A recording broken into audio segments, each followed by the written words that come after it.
rest, came and sat outside. I didn't know because I'm inundated with the people's issues. So my secretary came and said, there's a very well-dressed fellow here. Who says he'll wait his time? I said, does he have a student with him? He said, no, he's alone. I said, okay. Knowing how long it took me with my students, primarily, I said, let me come and pull out this well-dressed gentleman. It was my brother-in-law. And he had come to plead for one thing, that he is in the Air Force. He's not having enough doctors trained into specialists, pediatricians like me, surgeons. What can I do? I told my brother-in-law, we call it muhwas in my language, the other side, or ora in Kijaluo, that you bring them. The purpose of this national university is to train. And if I love to train for the armed forces, that's the best thing I would do. Permit me to leave it there, because there's a list of people who have a thing or two to say. But I and many others, we have lost a friend indeed, and we accept that that's a destination for all of us. Thank you.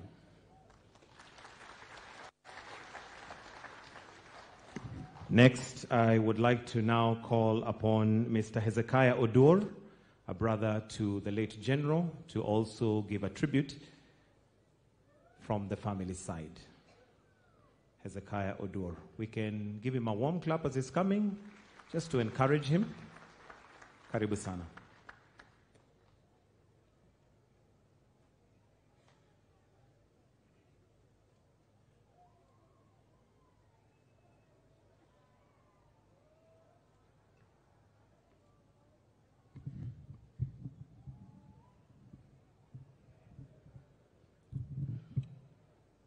To His Excellency the President of the Republic of Kenya, all protocols observed, ladies and gentlemen. My name is Canon Hezekiah Odur, the firstborn in the family of General Ogolla.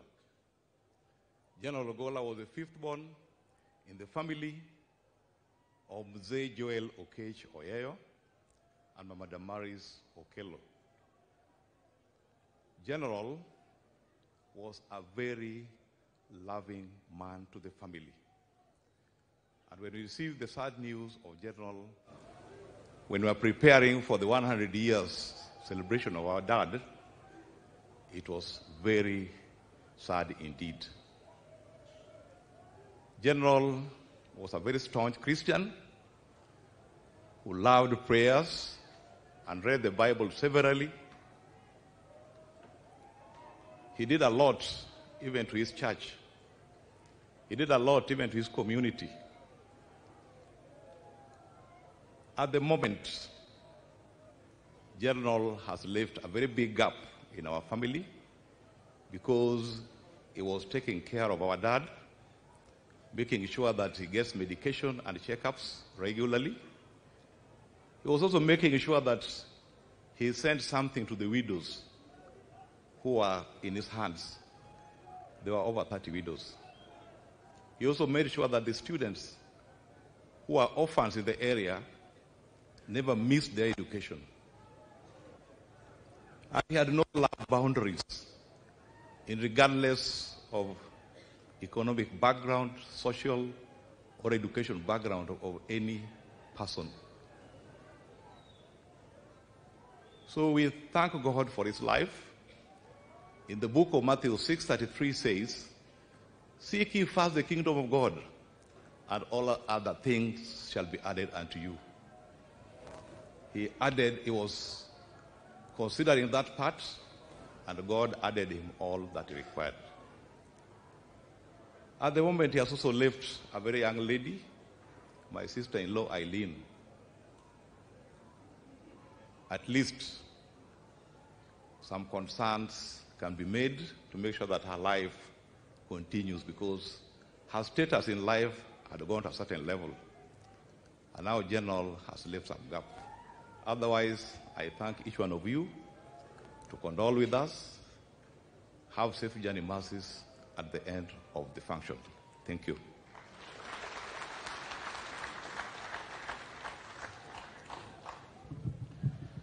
Thank you, sir. Next, I would like to call upon Mrs. Peris Onyango, who is a sister to the General, to also come and speak briefly. And as she is coming, also to recognize the presence of some leaders we have Honorable Kalonzo Musyoka in the house. We also have Honorable Martha Karua in the house. Thank you for joining us. Why don't we put our hands together for Mrs. Perry Sonyango as she comes to also speak.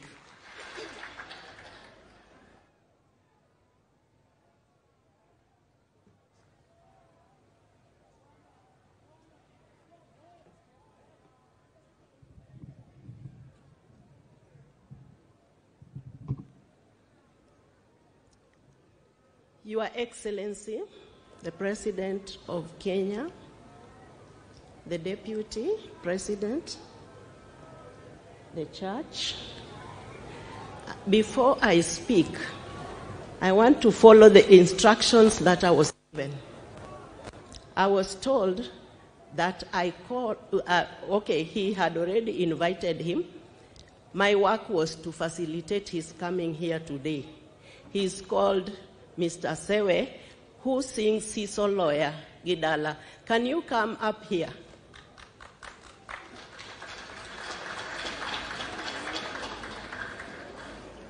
So I want him to sing that song before I talk.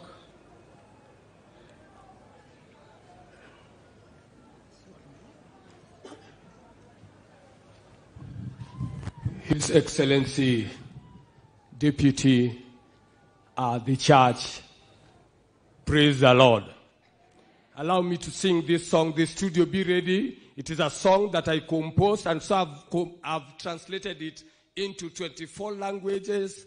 In Kikuyu, it is Otatwariga, and in Kimasai, Ataimeloni. In Kinandi, it is Amakinigane Wororiotapsayuni. Family, kindly be upstanding.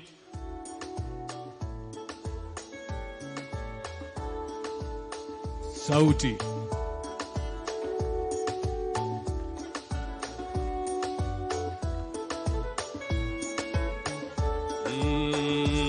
Solo ya gidala dalama sayun timbe mag tini osina katalwen kenka katari chobutona magawe yoni Yesu emsalaba asiso dalama sayun timbe mag O sina katalwen gengang kataricho butona Tokoro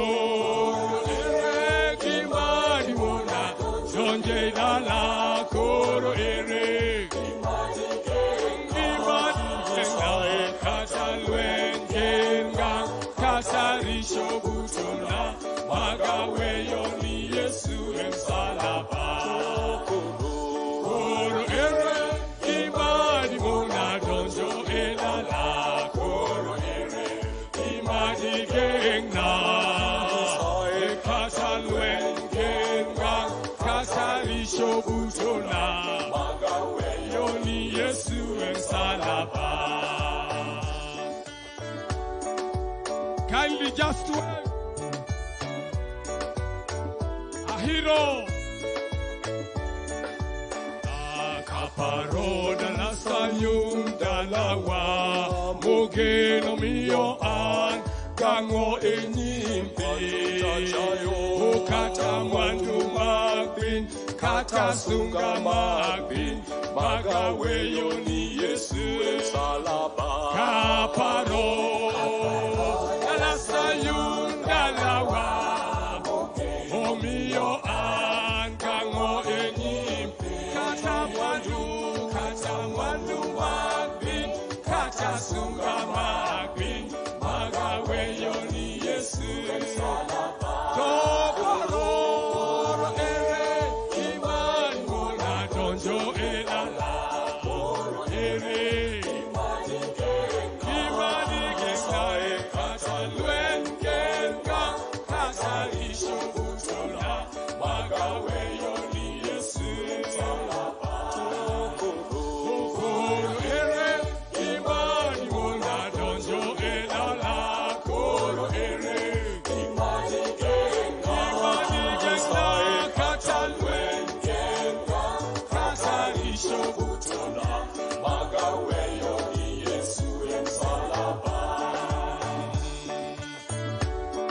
Wapendwa wangu, tunasafiri kuelekea mbinguni.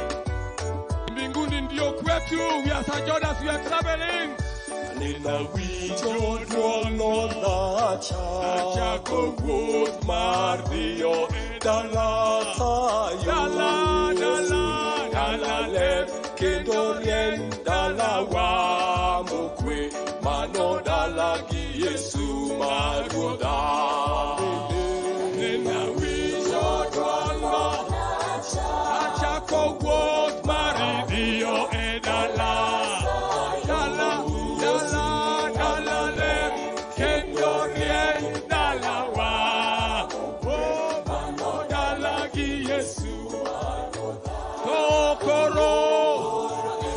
Tafadhali mikono juu kwa kumpatia Mungu tukufu. Asante Jenerali, amefanya vyema mbele za Mungu.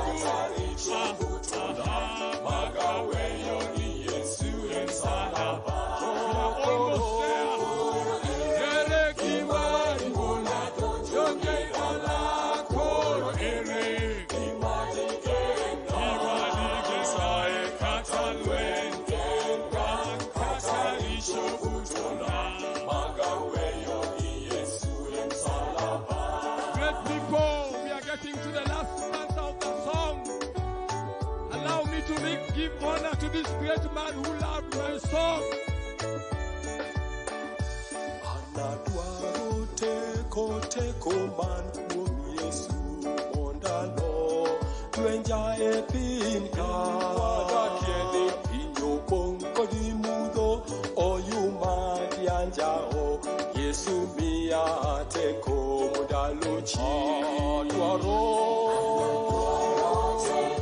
teko man kuom Yesu mondalo lwenja e piny ka wadakieni pinyo pong' kod mudho oyuma dianjao Yesu miya teko mondalo chi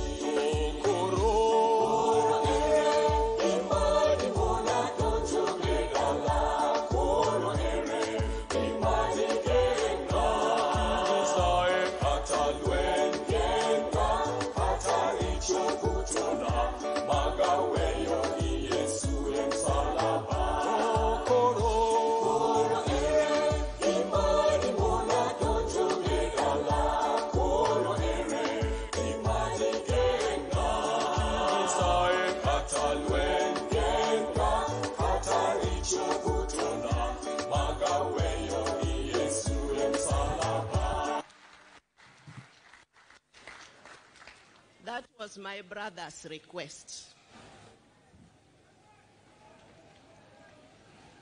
Your Excellency, I just want to surprise you that today is our second time of meeting in a yam like this. The first time we met with you, we were invited in Willie Bet and Faith Rono Bet. We went for a koito, and I was talking on behalf of Spiritual Mother for Faith. You talked on behalf of Willie Bet. And I remember I said, we are giving the best, a good lady to bet.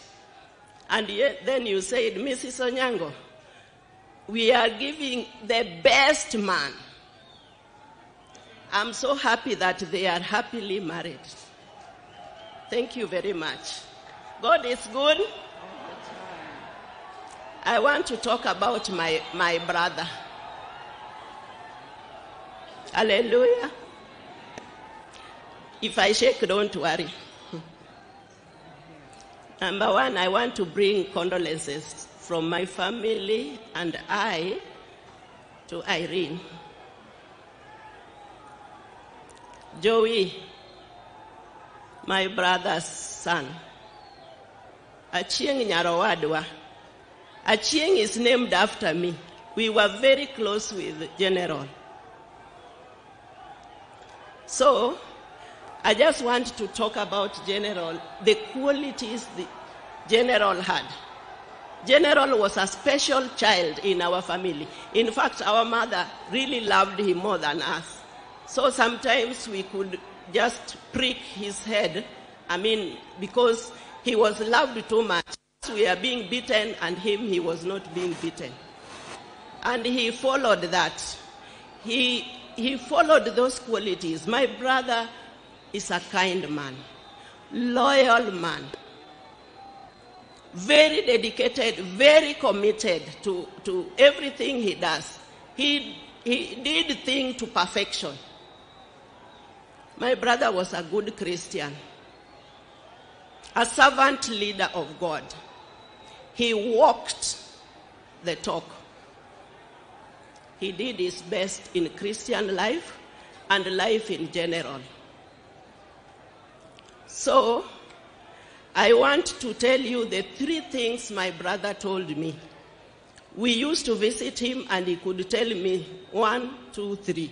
Number 1, he told me, Perez, a soldier can die anytime. So if I die, I need to be buried within 48 hours. I said, what do you mean? And then he said, Perez, I know you can give them problems, so I'm adding you more hours. Let it be 72 hours. The second thing he told me, I had to write them down so that I don't talk of my own things. The second thing he told me, he took me to the graveside, and he told me, this is where I'll be buried when I die. The third thing he told me, when I die after burial, Jeshi to give Mama Chieng money to go for holiday. So Jeshi, you have work to do. Mama Chieng must go on holiday. 3 things.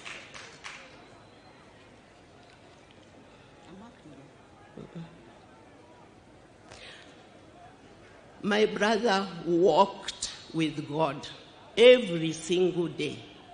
I remember we have been organizing for Baba's birthday, and today was Thanksgiving to the church.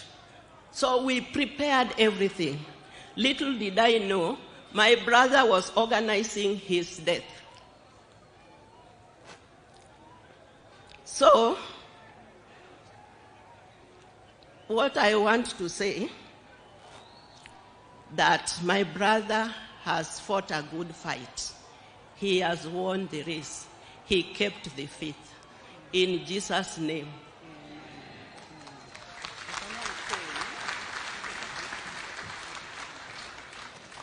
Thank you. Thank you very much. One more round of applause for her, please. At this point, to speak on behalf of the immediate family of the late General Ogolla, allow me to invite Lorna Achieng Ogolla, who will speak on behalf of the immediate family. And as she's coming, let me also recognize Dr. Doto Mashaka Biteko, Deputy Prime Minister, Tanzania, representing Her Excellency, the President Samia Suluhu. Welcome, ma'am. Thank you, friends. I would like to start by inviting one of my dad's friends, Charlene Ruto, Her Excellency. We had a very strong bond over many things, and she asked me to share this spot with her.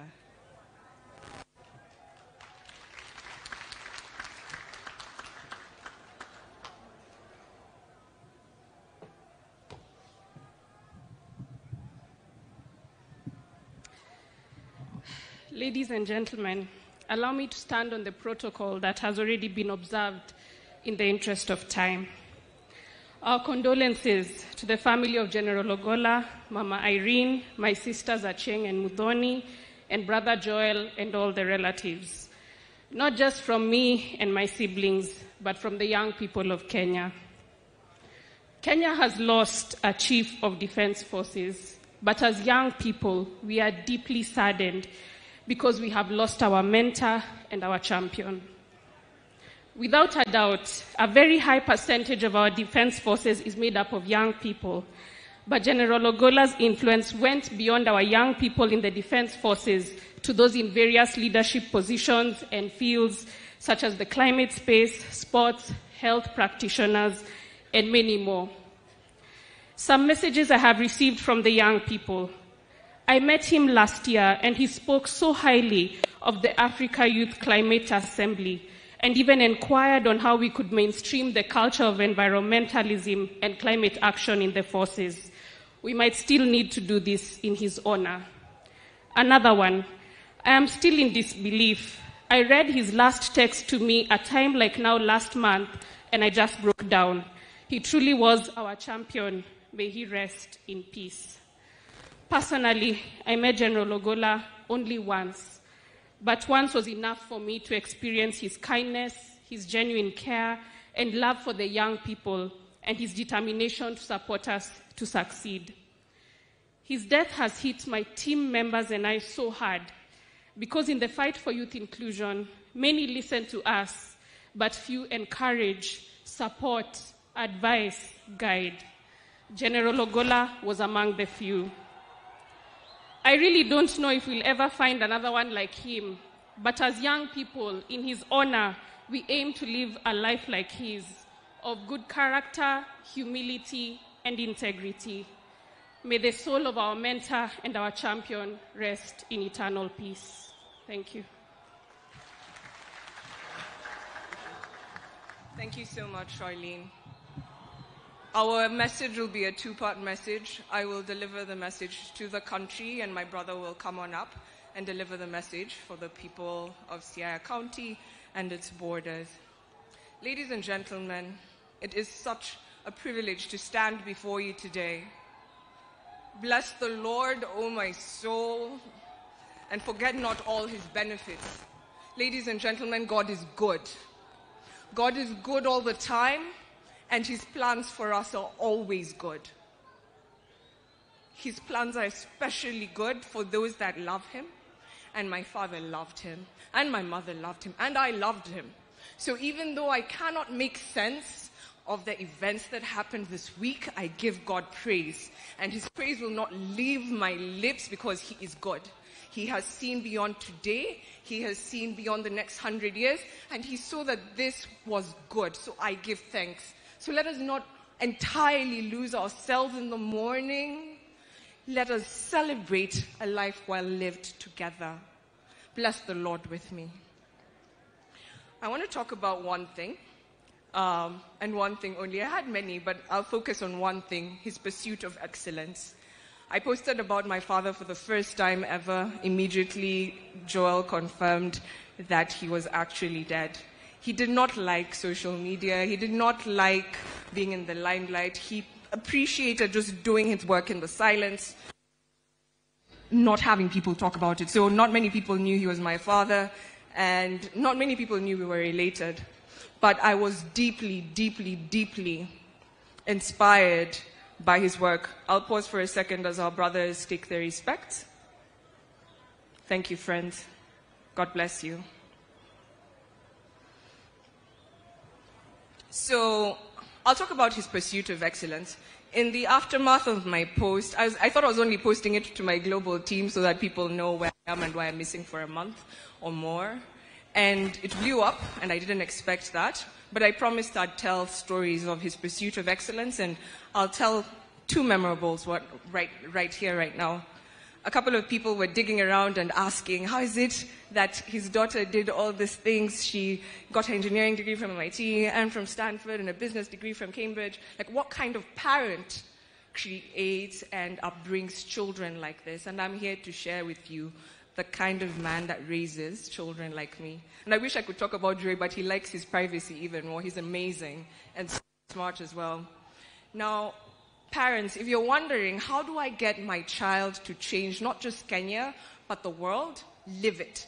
Our children learn by how we show up in this world. And people here have stolen my speech because I was going to talk about how he gave 110% to everything.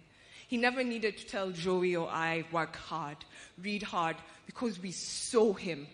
We saw him do it. Even before I was born, he was reading the Bible cover to cover every year. And on hard years, like 2022 was a hard year in our family, he read the Bible cover to cover twice. And there's a competition, and I'm the slowpoke on my family, but because we saw him live it, we were inspired to be it. That's the easiest way to teach your children to change the world. It's not telling them. It is doing. And because he never used to talk about his reading of the Bible, he actually just used to show it. Now, when we talk about his work and his pursuit of excellence, he worked as if he was working for God. He had an audience of one. Anything he was doing, he was working for God and God alone. And we saw it. Let me tell you, this man, when I was already in college and Joey was about to go into college, he went back to university in Nairobi with my peers. I'm not sure about you, but I wouldn't be that humble. I'm not sure I could make it with Gen Z in class. And he was in class with my classmates. Now let me set the stage for you. He's in the parallel program. He's based in Laikipia Air Base. He's commuting between Nanyuki and Nairobi for classes, for exams. And those of you who've been to University of Nairobi know it's not an easy path. And Operation Linda Inchi was fully in session, and he had a lot of responsibilities in Laikipia Air Base across the borders, and this man excelled. He got a first-class honors with my generation. He was in class with my peers. How could I not but be this? I'll tell you another short story. In 2005, he was posted to France. My father does not speak French, or he did not at that point. He had 6 months to learn a new language from scratch because failure was never an option in his mind. Do you know the man learned French? And he had to pass to a certain level for them to accept him. It was Napoleon Bonaparte School, the best military school in France. The man did not know French, but he didn't tell his bosses, I can't do it. He jumped right into it, full energy. And he learned French. Now let me give you a complication. During this period, he swallowed a fish bone. It got lodged in his intestines, and he was hospitalized for close to 2 months. He was my size. When I got out of third form and I went to see him in Armed Forces Memorial, he was my size and I was broken.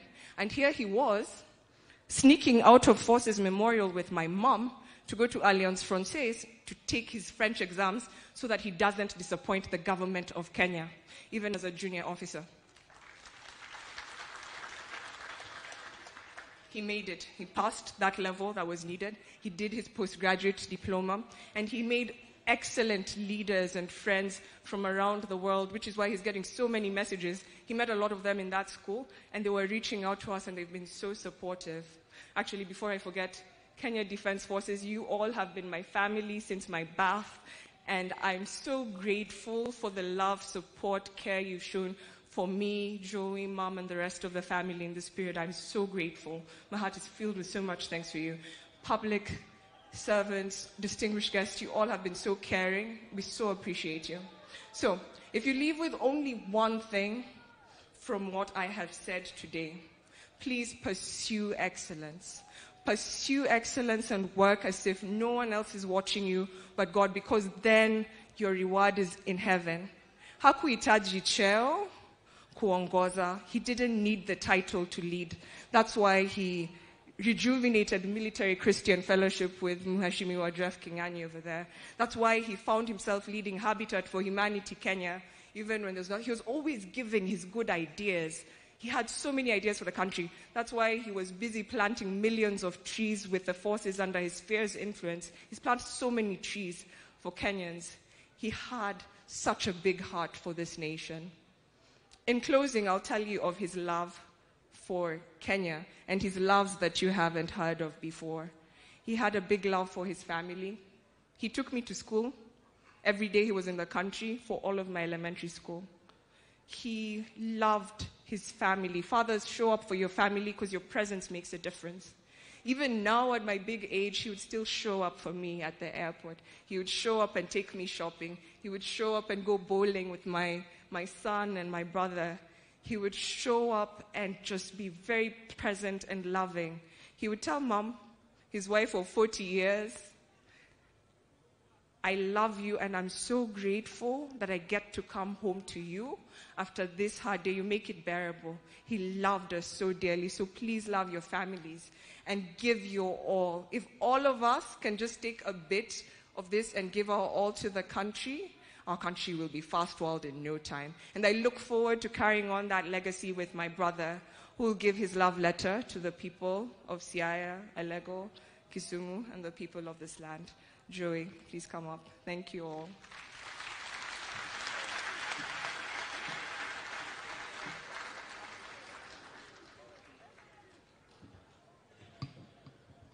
Excellency President, Excellency First Lady, Excellency Deputy President, I have been caught unawares the last 3 days. I've been to say something, but yesterday I talked about the military and family man. Today I want to talk about the son of Alego. You know, Your Excellency, even up to yesterday, people were still speculating, oh, President appointed him because of this, oh, President appointed.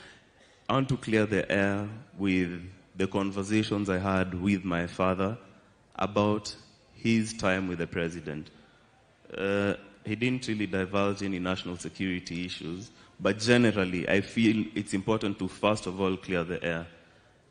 The President didn't have to appoint him first of all, and initially he saw his competencies and decided that this is the man for the job.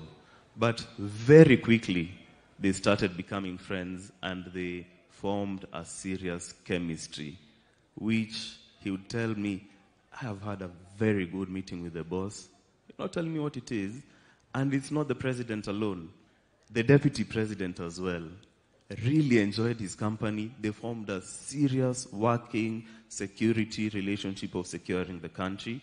And his cabinet secretary. These people became like brothers. I've seen, someone on Twitter saying, it was these rules, the president was in a corner. And I actually feel bad for the three of them because I know it went beyond the working relationship.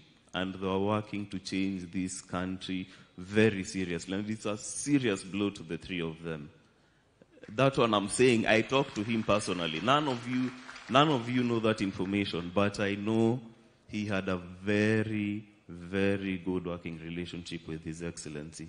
Na hata niliona Excellency jana umeshika macho kidogo, watu wakasema hii ni machozi ya crocodile, these are fake.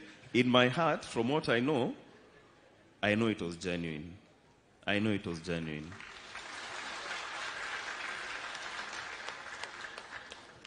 Now, when it comes to this area, the President mentioned, actually Deputy President mentioned yesterday, they came for a working tour and decided to come to our home for lunch, and we relaxed for the whole evening. He spent 4 or 5 hours with us, and there were many discussions. One of the discussions I had with both Excellency Deputy President and the President was a project which I pitched to both of them, and they really encouraged me. Now, this project, Your Excellency, I didn't tell you the main purpose of it and the end goal. The end goal was to change the lives of the people of Nyanza. I had an elaborate plan that in the next 2-3 years, all these primary schools you're seeing here to be fully rehabilitated. We had plans to build many more churches. We had plans for everyone to have clean water. You don't have to be a politician to make a difference to your country. You don't.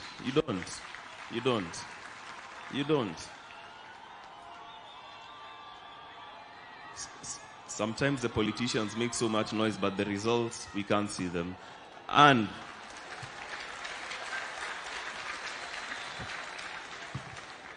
kelele ni mingi, lakini kazi saa zingine ni kidogo. And that one I'm not afraid of saying. Your Excellency, this mandate was given to me by God Himself more than 14 years ago. I took my dad and I made him take me to all the graves of all the great Luo leaders around. We went to Jaramogi's home, we went to Acheng Oneko's home, We went to Robert Ouko's home. I was privileged to meet the wife. And Your Excellency, God put something in my heart to change the lives of the people in this region. I'm making a public announcement today. And it is nothing political. I'm not interested in politics because I have a plan. Both Excellencies are aware of it. All I am asking for is their continued support. And nitawaita mfungue mashule na makanisa hii area mpaka mseme hiyo imetosha. Hata sasa toka hii area ukuje saidi yetu. That one, Your Excellency, I commit to you before God, the public and the President. I will change this area. In fact, my first school that I wanted to start working on is Pap Nyadiel, just down the road. But my father, having been brought here, this will be my first place. And Your Excellency, so knowing your working relationship with him, let me just put this to rest. As a family and as a community, we thank you for putting your trust in General. You are not lucky to come by road. You came, I think, by helicopter. But on the road, people from all the counties on the way here, Kisumu, all the markets along the road, they're bidding farewell to the General. They didn't even know him, some of them, but they've lost a son of the land. And he was a great man. And the only way I can continue his legacy is by what I've said. Because if we're in, I think it's Equatorial Guinea, where when a general dies, I would just walk to the coffin, take his ranks and medals, and I start giving orders to the generals there. Sasa wewe kamata ile pale, kamata ile pale. But because we live in a democracy, unfortunately, I may not be able to wear his ranks. So, Your Excellency, once again, thank you very much. Na watu wache kusema hizo maneno zao ati, oh, he did this. These guys were friends in State House. Nyinyi hamjai kuenda huko. Mimi mzendo alikuwa ananiambia anapenda president sana. They were good friends. So, yo maneno from today, unless you're quoting me, muachane nayo. Na kwanza yo bloggers always posting those things. Let me just say, Your Excellency, when my mom called me and told me your dad has gone down in a helicopter crash, they're very useless bloggers. You're so quick to post pictures. I've been told by my mother my father has gone down. 10 minutes later, I'm seeing a helicopter burning. What does that mean? Of course, he's dead. And people are so insensitive. So you broke the news. Umepewa EGH for breaking the news that the general is dead. Let us be sensitive. Tafadhali, bloggers, what your media? Mombewa bloggers wache mchezo. I'd mentioned them by name. Lakini yo tabia hapana. And I really want to appreciate, I won't mention the person who finally told me Mzee has rested and really encouraged me in that moment and told me now is the time to be strong. Kwa hayo mengi na machache, mabibi na mabwana, asanteni sana.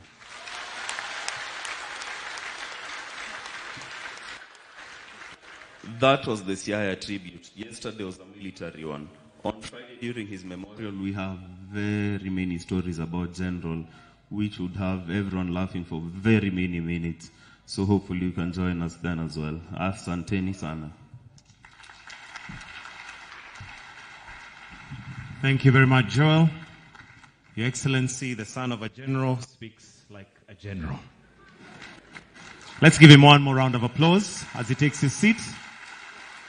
And we now move from the family, and we want to have a church representative.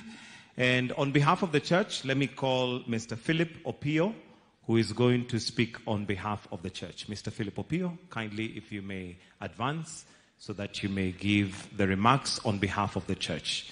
After that, we'll move then to the military. Tumpigie makofi akija. Karibu sana.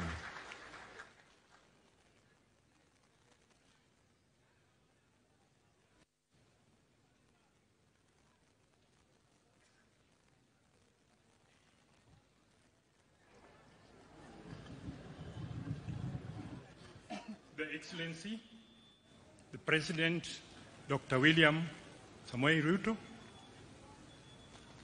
the mourners present, I want to greet you in the name of the Lord. I'm a member of the church, St. Thomas Church. We used to be in the church with the general, and he impressed us so much. On 31st He was there, 31st last month. We were with him. He took the Holy Communion. It was an ordinary church. All of us were there. And my purpose to come here is to give his contribution to the church. But his contribution is anchored on the following.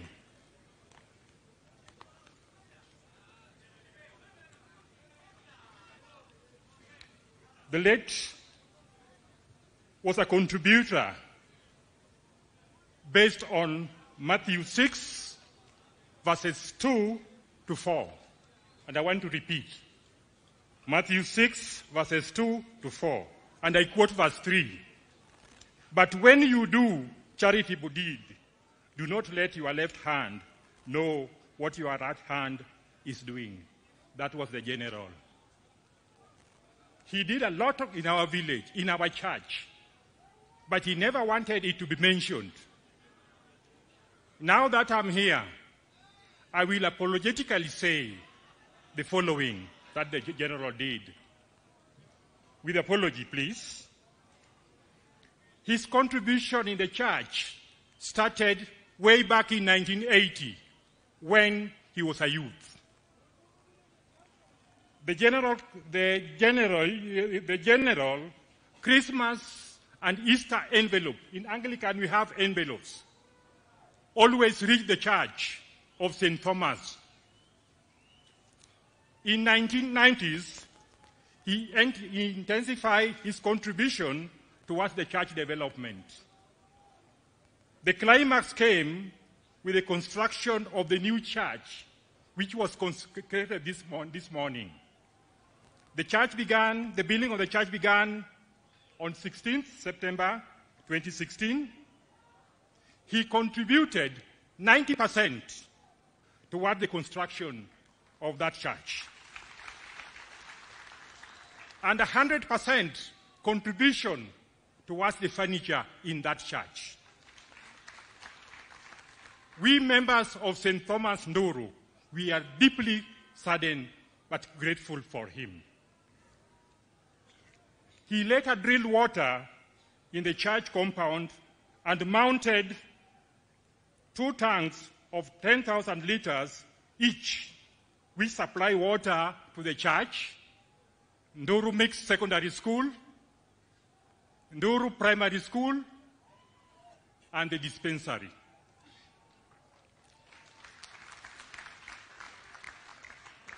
On Sunday, 31st March 2024, he was in the church and not only contributed generously, but also sent 100,000 to St. Andrew's Church, ACK, which is our neighbor, during their fundraising. There's one thing that we also acknowledge, that he contributed. His prayer in the church attracted so many youth. The population of the church started going up. And I believe by end of this year, we were going to raise a lot of money in terms of Christmas contribution because of his presence in the church. In the learning institution, the late renovated all the classrooms and offices of Nduru Primary School, where the family learned. He supplied over 100 desks on his own. He bought playing balls, uniforms for schools team, and supplied goalposts for netball, volleyball, and football. To the community, he provided financial support for the disadvantaged families and supported widows and orphans. All in all, he was a generous contributor in the society. May God bless his soul. May God bless the family. Thank you so much.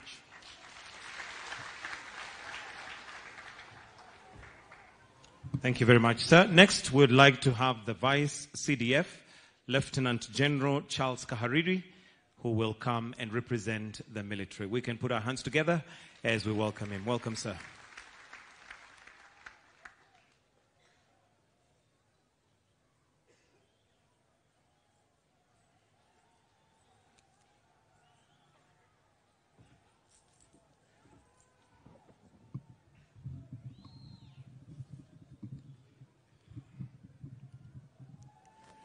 Your Excellency the President and Commander-in-Chief of the Kenya Defence Forces, Honorable Dr. William Samoei Ruto and Mama Rachel Ruto, Deputy President, Your Excellency, all protocols observed because of time. Sir, the military gave us the opportunity yesterday to give an honor ceremony to our fallen general. So today we will not say much. I'm standing here, sir, first with your permission, with the Air Force Commander, because we need to recognize that General was first and foremost an Air Force officer, an ace pilot, the best fighter pilot Kenya has ever produced.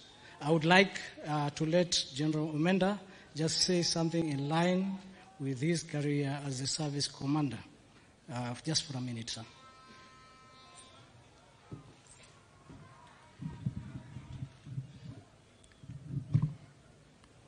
General Ogolla was a fine airman. Above all, he was a leader, he was a commander, and he was a mentor to all of us in the Kenya Defence Forces. On behalf of all airmen, women, and the entire Kenya Defence Forces, I want to condole with the family and the entire nation. May the Almighty God rest his soul in eternal peace. Amen.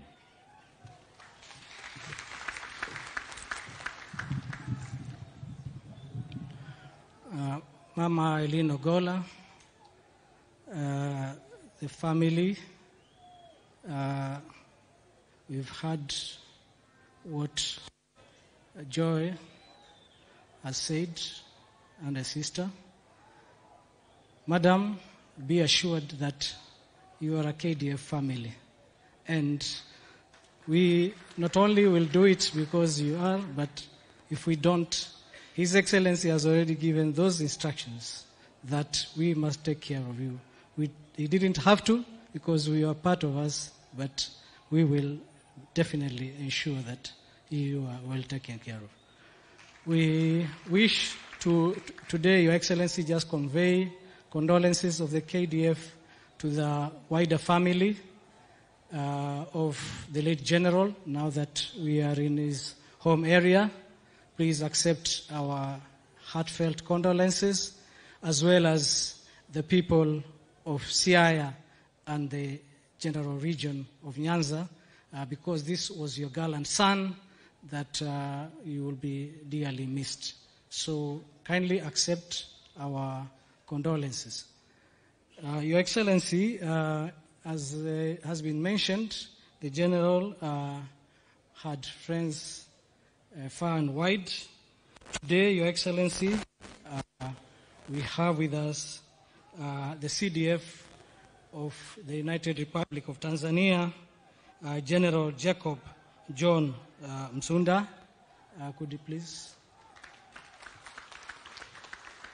Your Excellency, the CDF of Malawi, General Paul Valentino Firi.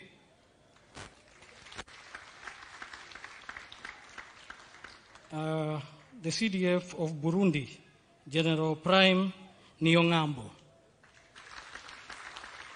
Your Excellency, the CDF of Namibia was on his way. However, due to some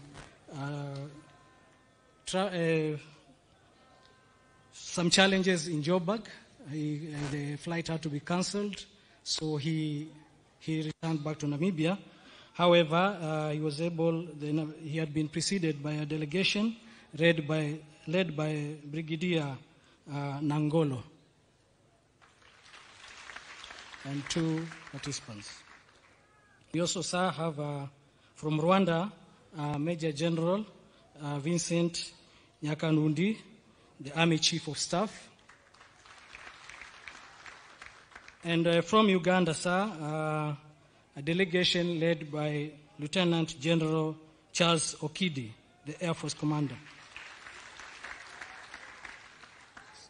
Sir, the messages still keep coming, and we should make sure to share with the family because of the General's networks.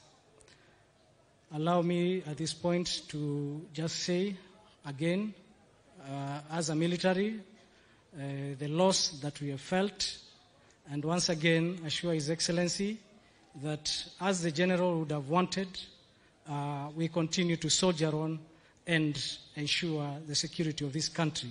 So nothing has really changed as far as our duties are concerned. Fare thee, our General. May his soul rest in peace. Thank you, Excellency.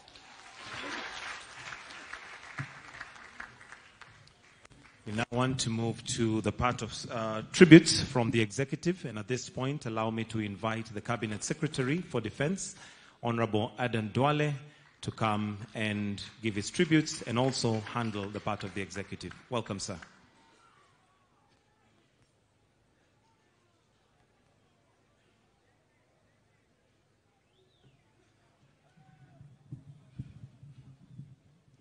Your Excellency and the Commander-in-Chief of the Kenya Defense Forces, Your Excellency the First Lady, Your Excellency the Deputy President, leaders present, mourners, Your Excellency, my brother and friend, and our General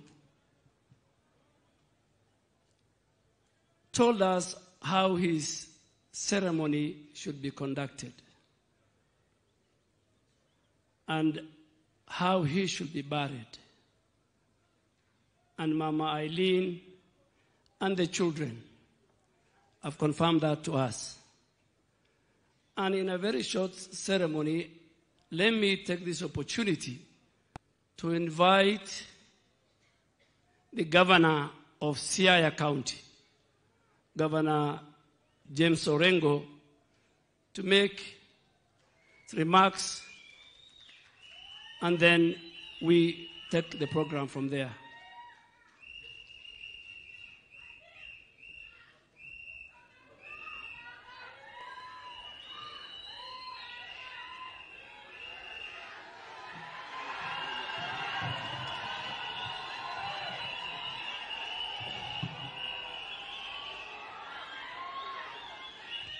Asante.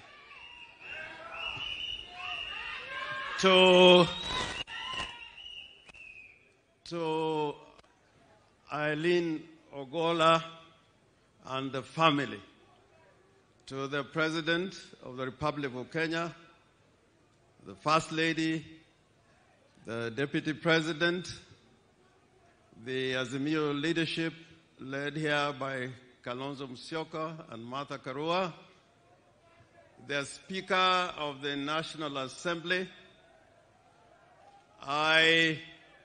Before I say anything, and I think it is important that we say something on this solemn occasion.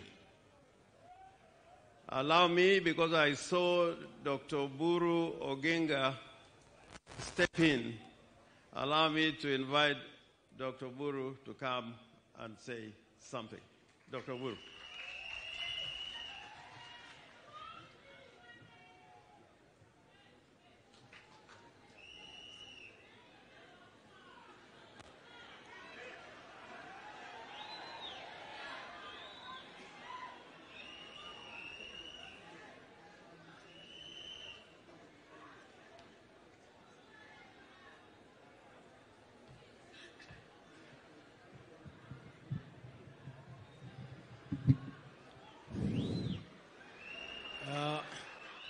Your Excellency, the President of the Republic of Kenya, and His Excellency, the Deputy President, and the First Lady, and the family of the late General Ogolla, and all protocols observed.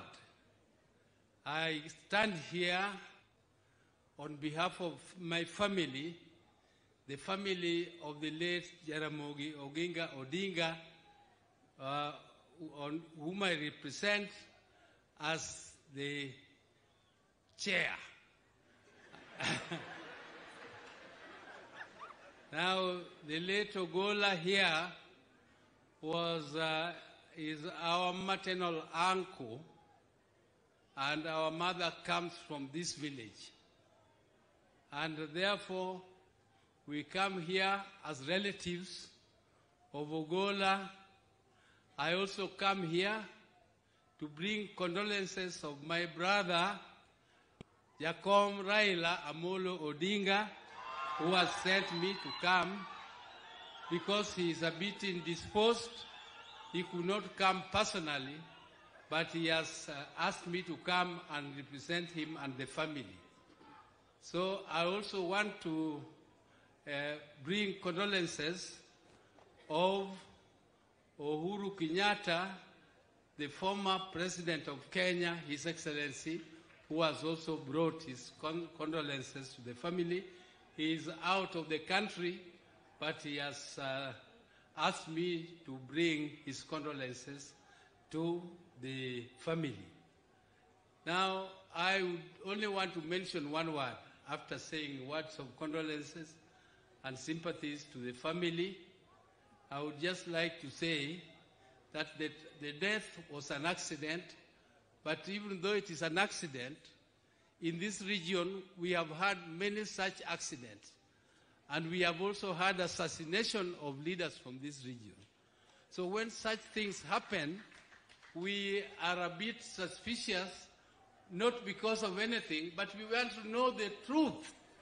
We want to know the truth. And I want to ask our uncle, the general's son, not to be impatient with us. It is not because of anything. It is just because once beaten, twice shy. So we are asking for no stones to be left unturned, and let us know the truth of who killed our uncle, General Ogolla. He died too soon, and we are a bit shaken by his death. And you people know, we lost Tom Mboya in very tragic circumstances. We lost Ouko in very tragic circumstances. And when we lost Ouko, I was part and parcel of the team of parliament which was investigating the death of Ouko. And I can tell you it was very sad, because the regime at that time managed to convince the family to be very protective and not to allow people to go into details. So young man, please just allow investigators to do their work. Now, with those very, very few remarks, I would once again want to wish that our uncle is rested in peace in heaven, and let the Almighty put him in the best place, and was one of our best sons, one of the best sons from this area. We wish that the Almighty puts his soul in peace, and let his family also rest here, and we shall be with you all the times. Thank you very much.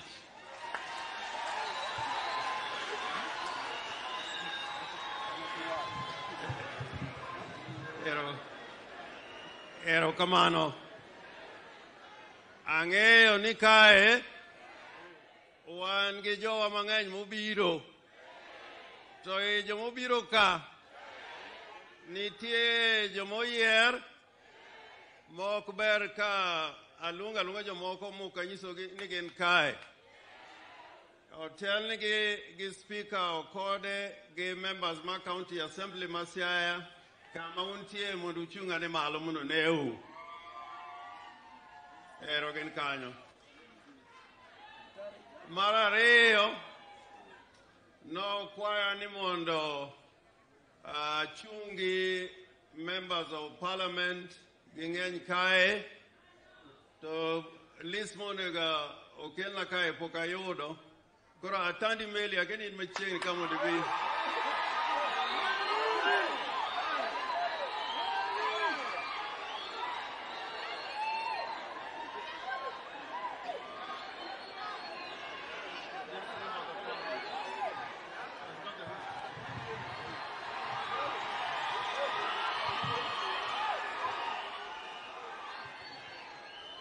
Oyawre uru joka nyanam. Urwako welo. Jomorwako welo timna kamae. Your Excellency, the President of the Republic of Kenya and the Commander of the Defense Forces, Your Excellency, the First Lady, the family of my friend, Mama Eileen, and your wonderful children, Joel and Lorna, the Deputy President, the Speaker of the National Assembly, the Cabinet, Azimio leadership led by Her Excellency Martha Karua and His Excellency Stephen Kalonzo Musyoka, and all the protocol observed, members of the clergy led by His Grace, the Archbishop of the Anglican Church of Kenya.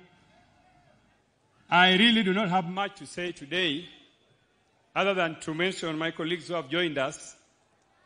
But before I do that, Your Excellency, allow me to say that many of us in the political circle did not know General Ogolla until the day he was made the commander of the Air Force. When the appointment was done, I remember me talking to my colleagues in Parliament and asking ourselves, from where does he come from? Is he from Migori? Is he from Siaya? Because we had heard that there was also a General Ogolla from those sides of Migori. Then I was told by my colleagues that actually he comes from your constituency. So I took the journey of finding out who General Ogolla was. So I used my contacts from here, and I was given his number, and I reached out to him. So when I reached out to him, within 2 days, he gave me an appointment. Actually, he gave me a dinner date. And we had dinner for about 4 hours. Because I wanted to know, this is a very big man. We don't know him. Where has he been? So he told me that actually he has been around serving the country in places, some inside and outside the country. So General Ogolla was largely a private person. He was very private, and he did not want people to know him. At that time, I started to work with him closely on some of the development projects in the constituency, and I began to interest him on some of the things we could do. But we will work together with you, but I don't want people to know that I'm the one who's doing all these projects. So there are so many projects which General Ogolla did around here, especially in the school that he went to, Nduru Primary School. He came one day, and he began to renovate the old school. And when I visited the school, I found workers working and doing everything, but I was expecting the members of the Kenya Defense Forces to be the ones who are working on the school. No, they were not. The people working there were just people he had hired with his own resources.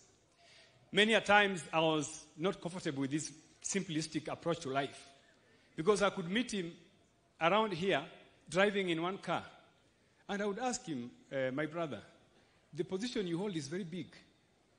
As a Luo, you need to be very flamboyant.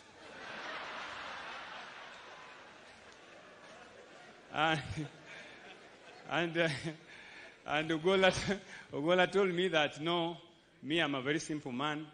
I don't need people to know what I'm doing. I wanted to tell you something which we used to do with him. During army recruitments, people would call me and tell me, please talk to General Ogolla so that we can get some of our people hired. But I developed a system where I would give people his mobile number, and they would send him messages. I would tell them, send them messages, but don't say I'm the one who has referred you. People who would send him messages would come back to me and tell me, by the way, Mheshimiwa, General Ogolla helped us. Our son was hired in the army.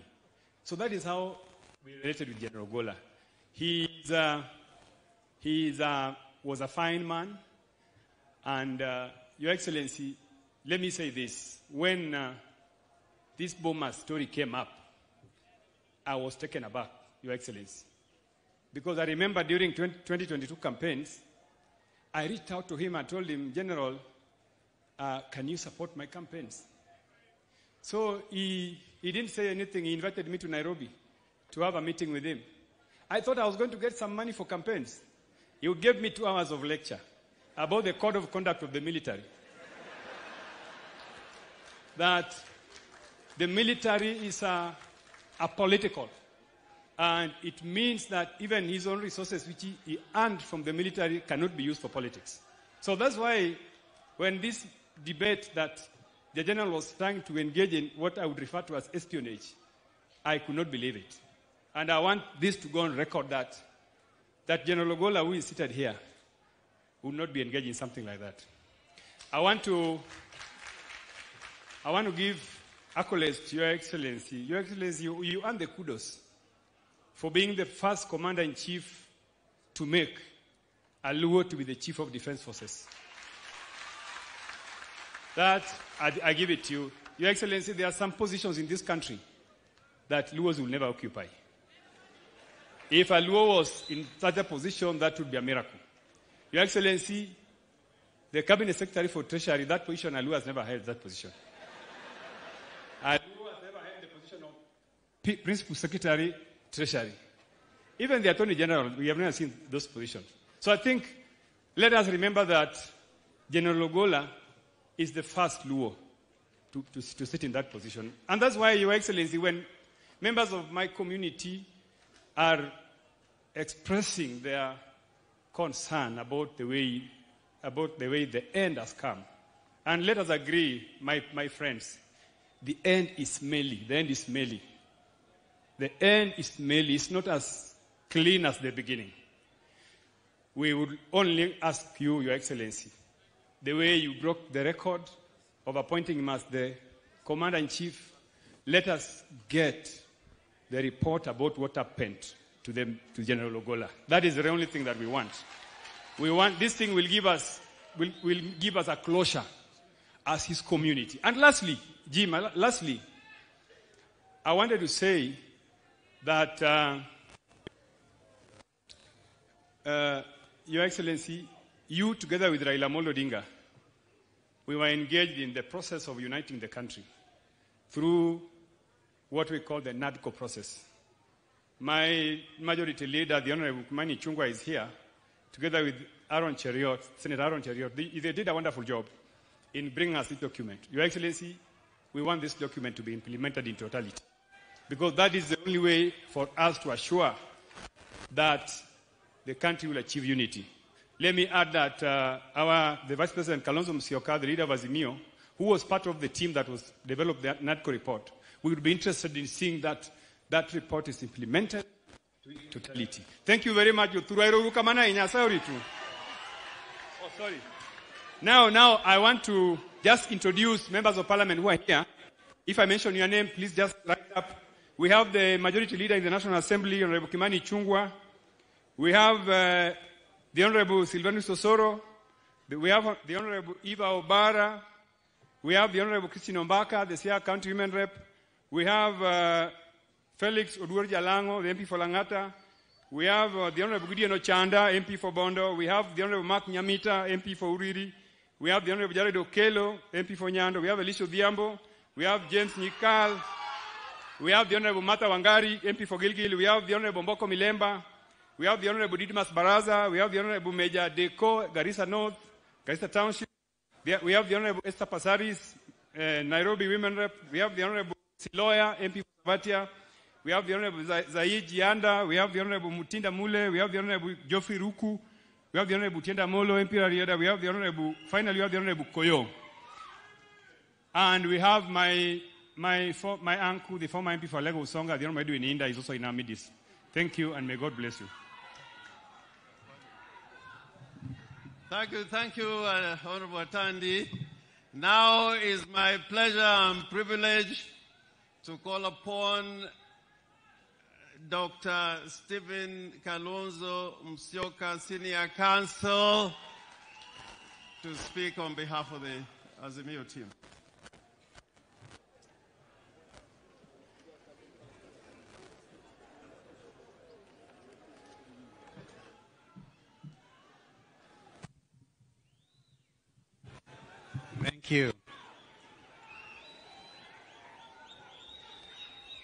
Mheshimiwa Rais wa Jamhuri ya Kenya William Ruto, ambaye pia ndiye amri jeshi mkuu, and I believe more than anything else you are here in that capacity.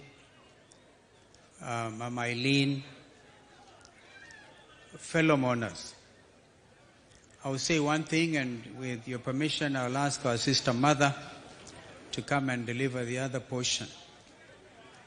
It has been said that generals don't die. They just fade away. But here we have a case of a general who did not wait to fade away. He crushed, died in office, and that's why as a nation we are gathered here to give him a proper send-off. I associate myself fully with what our brother Senator Oburu has said. Mr. President, this is a straightforward thing. We have heard that a team has been constituted to look into the circumstances under which General Ogolla fell.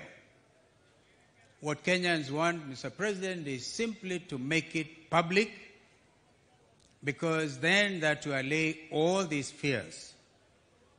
And the matter of General Ogolla goes beyond our sister Eileen and our beautiful kids. It's a national thing. For the truth must come out. So I just want to ask my sister to come. And as she comes, I want to say, rest well, a man of great faith.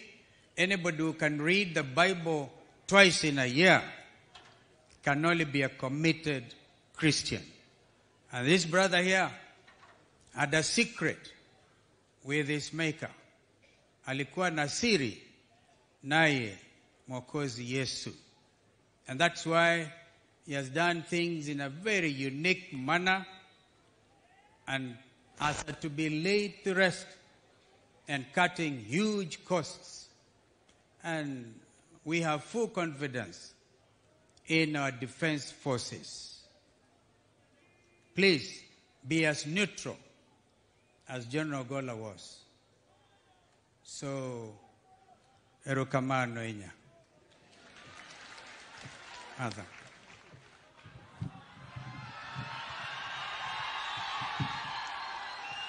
Asante. God is good, and all the time. Mheshimiwa Dr. William Ruto na Mama Rachel Ruto, and all protocols observed, I'm here to deliver my condolences and the condolences of the Azimio fraternity who could not be here, to the family of General Ogolla, to Mama Eileen, the children, and the entire family. Everything else has been said. I would only like to add, when an accident occurs, it's a security issue. The security concerns which deserve an answer for the nation. And since an inquiry has already been formed, we look forward to a speedy investigations. I salute our fallen general. Fare thee well. May God bless him and his family. Thank you. Thank you. Anado wacho matin, gendo luo tomoro bro wacho gi Kisungu. Adwaro ni mondo josiaya duto mondo winj wach ma wacho ni wuoyi ma waiko kawuono ni ok en ng'ama inyalo pando. En wuoyi mathuon kendo en ruath. Emomiyo kata kineno liete mang'eny ma ji bedogo, to ok inyal neno ka ji owuok oko kaka ji owuok ni General Ogolla. An adwa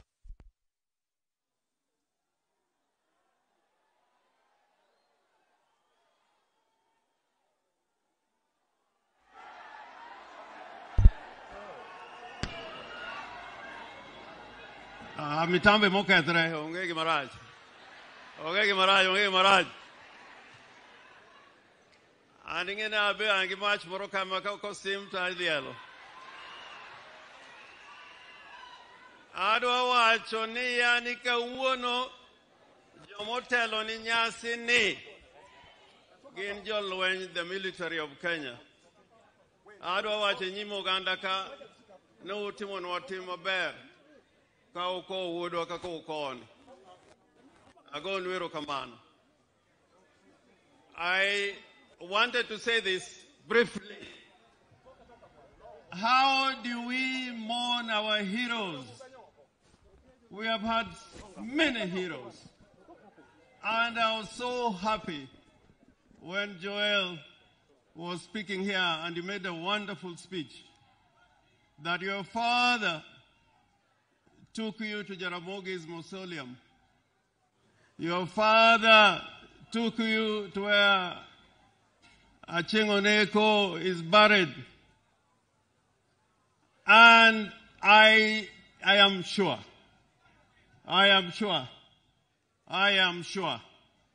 that your father wants you to be part of the history of his people. I want to say this without fear of contradiction.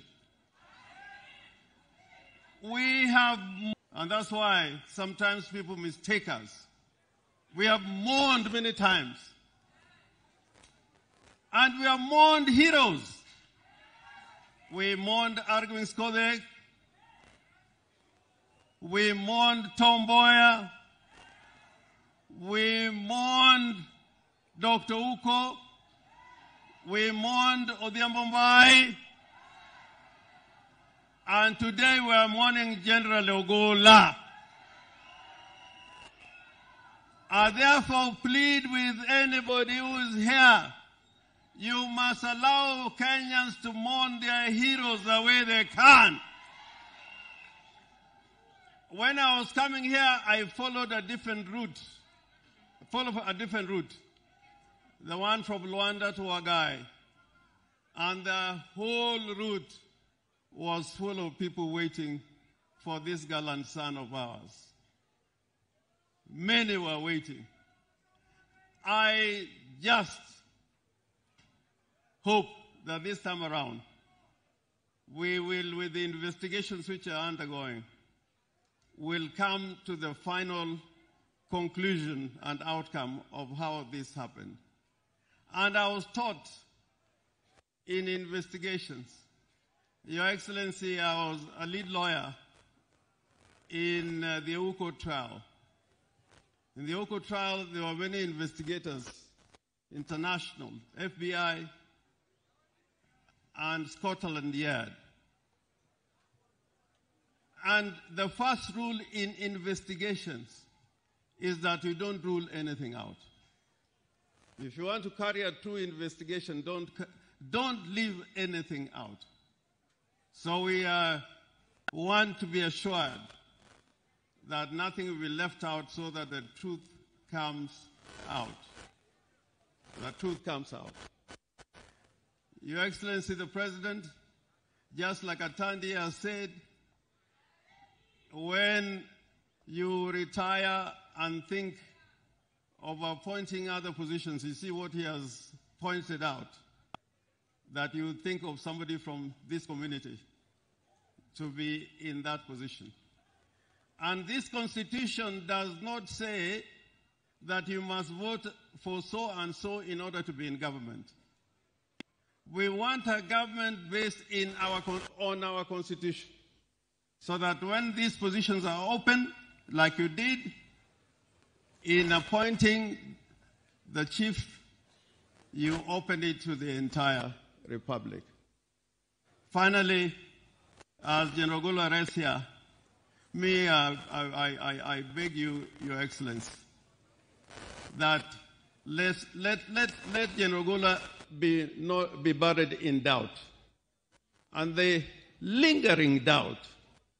And I was in Bomas of Kenya. I was there. I was not an agent, but I managed to go there. The lingering doubt is that there is this allegation that General Ogolla went to Bomas to try and change the elections. If you accuse Orengo of me, you can accuse me. I can plead guilty. I know even when I went there, I was just overpowered. I was just overpowered. But if you accuse Orengo, I think that it would be a reasonable accusation. But General Ogolla, the way I know him, and I've gone to see him, even on political issues, and he will tell me, if it is that, wachana nayo. Ata Murkomen told me that when he went to see Murkomen, it was just about development. So Murkomen, iyo uwanja wa ndege, uambie mkubwa, hata mimi nilishamwambia, iyo uwanja ya Gombe, mfanye haraka, tuone ya kwamba huyu generali alikuwa anatupenda zaidi na zaidi. Asanteni sana, na Mungu amweke mahali pema peponi. Thank you, Governor of Siaya. Your Excellency, on behalf of the Ministry of Defense and Kenya Defense Forces, and as a person who worked very closely with General Ogolla as a Vice Chief of Defense Forces and as the Chief of Defense Forces, personally, I have lost a brother. I have lost a colleague. I have lost a member of the Defense Council. I have lost a general who has put the security, the sovereignty, and territorial integrity of our country. His family will confess, Your Excellency, that even Christmas and New Year, General Ogolla could sacrifice and tell me troops in deep operations, those outside the country. We were in Kismayu, we were in deep hostile areas. He was a man who was committed to his work. He was a man, because the office of the Minister and the Vice Chief of Defense Forces are the closest officers, Your Excellency. I work with all the Vice Chief of Defense Forces and the Chief of Defense Forces. He was a man of discipline and honor. I don't want to say more because you have interacted with him too. So, Your Excellency, the rank and the leadership of Kenya Defense Forces, we have a lot to learn from General Ogolla, our general. The way we will learn, and have learned more, Chief of Defense Forces. We want to assure you that we will leave the legacy and the dreams of General Ogolla for the safety of our nation, be it in the air, land, and the sea. But Your Excellency, as our Commander-in-Chief, if you allow me, the former Prime Minister yesterday said a statement. And I want to qualify that statement. Because General Ogolla was very close to me, particularly when he was the Vice Chief of Defense Forces. And when the whole issue of Bomas, 15th of August, was hanging over his head, he even told me, and the family can agree with me, we had conducive discussion, that even he has lost weight, that this thing was disturbing him. And Your Excellency, General Ogolla was not, as the Vice Chief of Defense Forces, was not a member of the National Security Committee, which is chaired by the Head of Public Service. So how did the General Ogolla went to Ensak and to Bomas? And as a Muslim, General Ogolla shared with me text messages of his superiors and members of the National Security Committee then. And he asked 3-4 times. First, in the morning when he was going to NSAC, he showed me the message that he was given, go represent me at NSAC because of a prior other commitment of the person who was supposed to go. When he went to NSAC, General Ogolla and a direction was given to him with other colleagues, with a leader, him as a member, to go to Bomas. General Ogolla, as a respectable soldier and general, he asked and sent a text message to his bosses and asked, what am I going to do in Bomas? And this has happened. And General Ogolla was told, it's been decided, you go. And I'm narrating what General Ogolla today, he's lying here, this man, told me. When he went to Bomas, the then chairman of IBC, he told me, kept them for 5 hours. And the 411 came while he was in Bomas, saying the results will be announced at 3. And General Ogolla then again sent a text message and saying, now that the result will be announced at 3, as a general, as a soldier, what am I doing here? And he was told, stay with your colleague. That text message is there. When His Excellency yesterday said, I had a one-to-one with the General Ogolla, he gave me permission to have one-on-one discussion with the General Ogolla on a Monday from 7 to 9:30 p.m. in my house. His security, his drivers can confirm. And when he convinced me, because he was a man of God, when he convinced me is when he got an opportunity to relay and talk to the president with those 3 statements at the end of his discussion with the president. Today, I want to confirm that because of what happened to General Ogolla, the president as the chairman of the National Security Council, so that for it not to happen again, the president has directed last year that members of the National Security Committee, the IG, the DG NIS, the head of public service, PS Interior, PS Defense, CDF, PS Foreign Affairs, PS Treasury, and the Solicitor General can never again delegate the attendance of that membership to their juniors. Because tomorrow, another member of the National Security Committee will commit the same crime. So Honorable Raila Odinga was very right. Very right. And I came today to qualify his statement that General Ogolla, a man he knows, would not have gone to Bomas. And the people who sent him to Bomas, some of them are here. Some of the people who sent him to Bomas,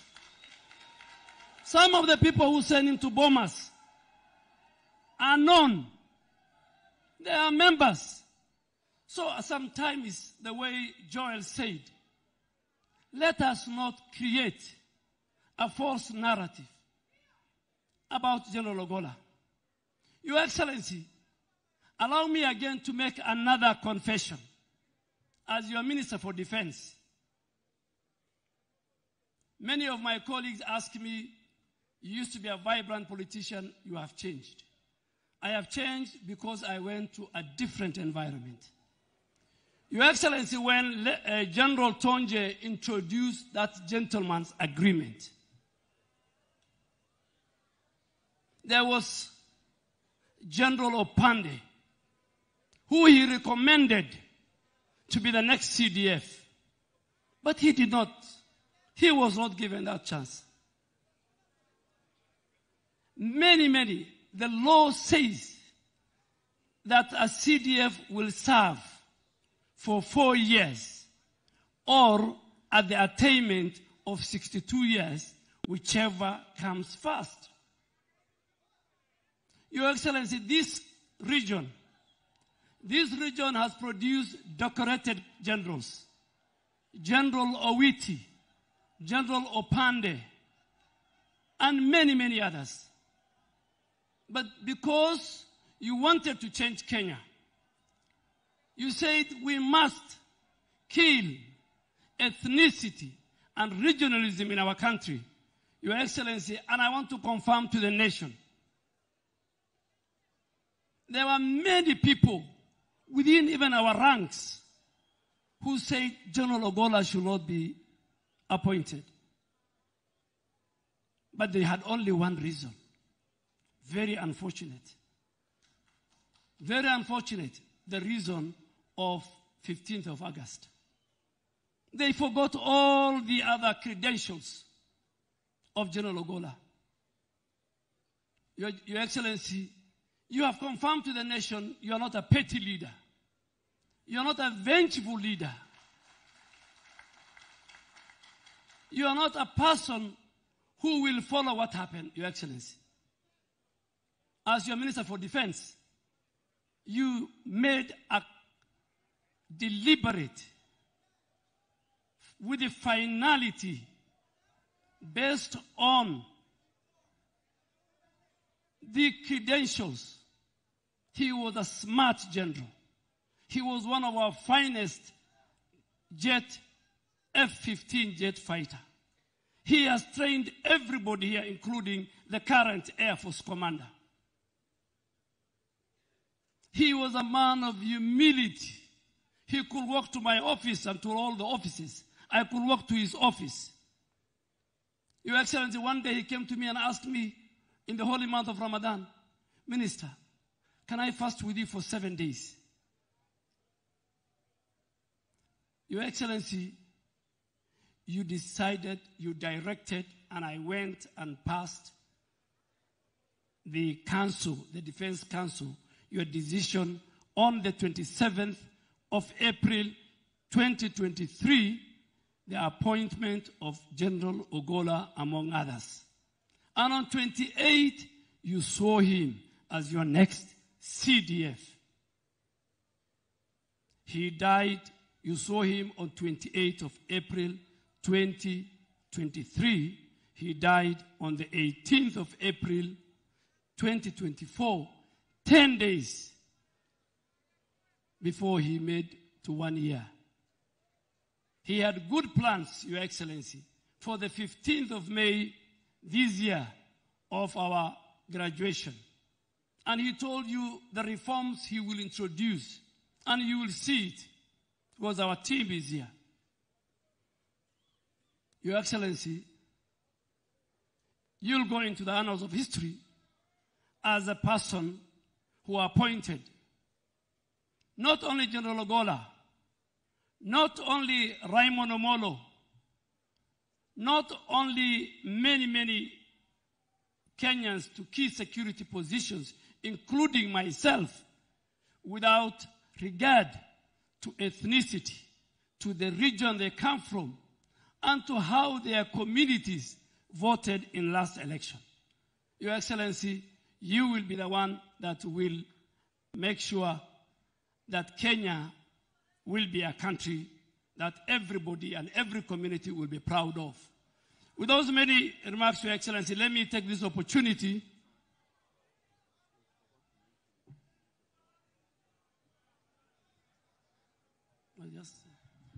Your Excellency, managing coalitions, as you know, it's never easy. I need to tell you that I spoke on behalf of Mwangi Wairia, the party leaders of Usawa, and Mheshimiwa Wajakoya of Roots Party. Thank you. I forgot to mention the governor as well. I will. Governors who are present here, I saw Governor Otoma. You are being recognized. We recognize you. We value you, all our senators and other leaders. Your Excellency, with those very many remarks, we, the KDF family and fraternity, have lost a great general. We have who defended our country. We will not let you down as our Commander-in-Chief. It's my humble duty to invite the Speaker of the National Assembly, the Honorable Moses Masika Wetangula.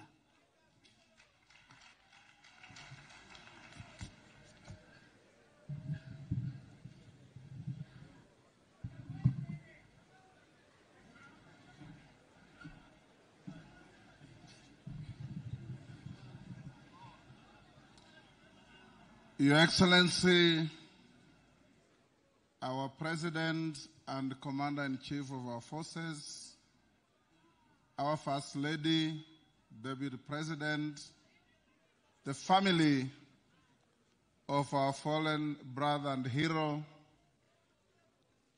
fellow mourners, Oyareuru, I stand here to bring a message of condolences from my family and from the Parliament fraternity. We have lost a great man. General Ogolla was one of our finest for those of us who knew him. Brilliant, unassuming, and a wonderful communicator. I had an opportunity to work with General Ogolla and his colleagues during my time in foreign affairs over the peace issues in the Horn of Africa. He had clarity of mind as to what we needed to do to secure our region. Today, we see of a man who lived by the law, who lived by the Bible, and who lived for this country. Mine is just to wish Mama Irene and your children and the larger family the protection of our Savior, Jesus Christ, and for you to believe in prayer. For the Bible says, Bwana aliye juu ndiye Bwana wa wajane na baba ya mayatima. Lastly, as a country, we learn a lesson from this great man and Your Excellency's act to appoint General Ogolla. That this country needs all of us, and all of us have a role to play, and that parochial politics and helpful fitina will not guide us to modernize this country. We will work together as one. And General Ogolla, wherever you are, my brother, rest in eternal peace. We owe you more than you owe us as a country, and we pray for your soul. Thank you. Your Excellency, allow me to introduce cabinet ministers present. Can you please stand? And principal secretaries present. And Your Excellency, thank you. And then, Your Excellency, we also have the head of all our other security agencies. It's now my humble duty and pleasure to invite the Prime Cabinet Secretary, Honorable Musalia Mudavadi, to take over the program from here.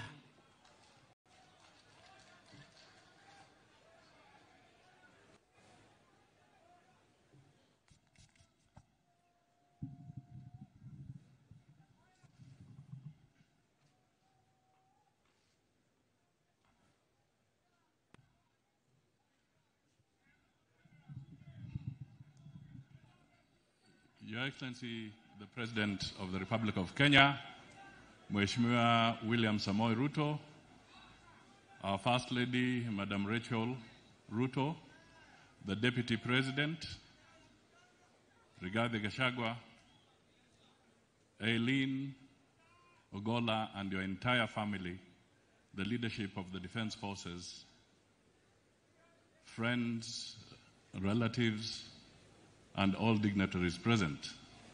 Your Excellency, a lot has been said, so I will really be very brief, but with your permission, let me give the Deputy Prime Minister of Tanzania, who has been sent to represent Madam Suluhu, to convey a word of condolence. He's called Ndoto Mashaka Biteko. Thank you.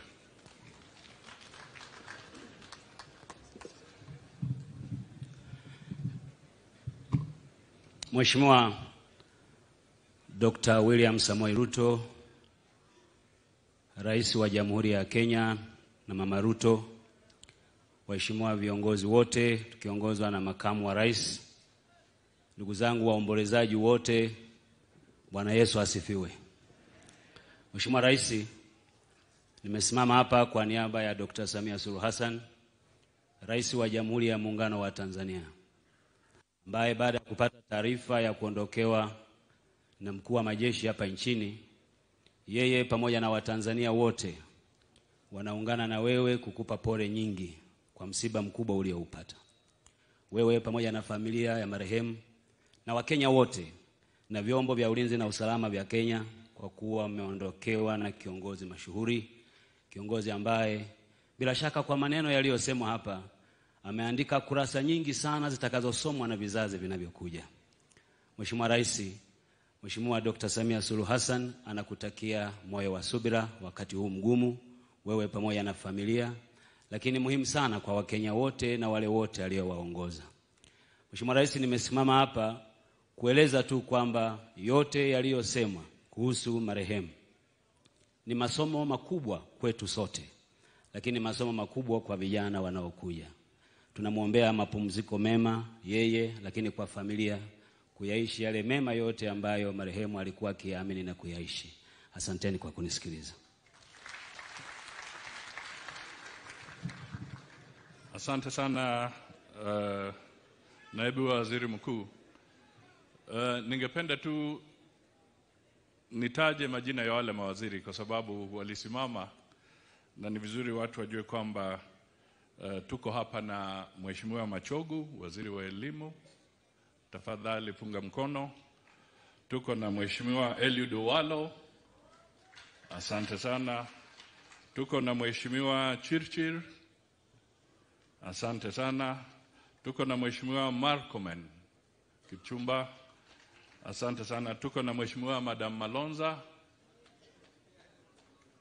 Tuko na Mheshimiwa Zak Njeru.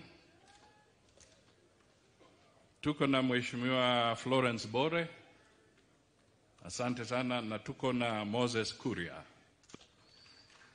Sijui kama kuna waziri yote ambaye nimewacha nje. Pia kwa majina nitambue PSS. Kuna Raymond Umbolo ambaye ni waziri wa Internal Security.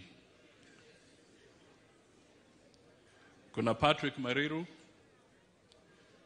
Kuna Alfred Kombundo. Kuna Susan Mangeni. Kuna Beatrice Inyangala. Kuna John Ololuta. Na kuna Solicitor General Shadrach Mose.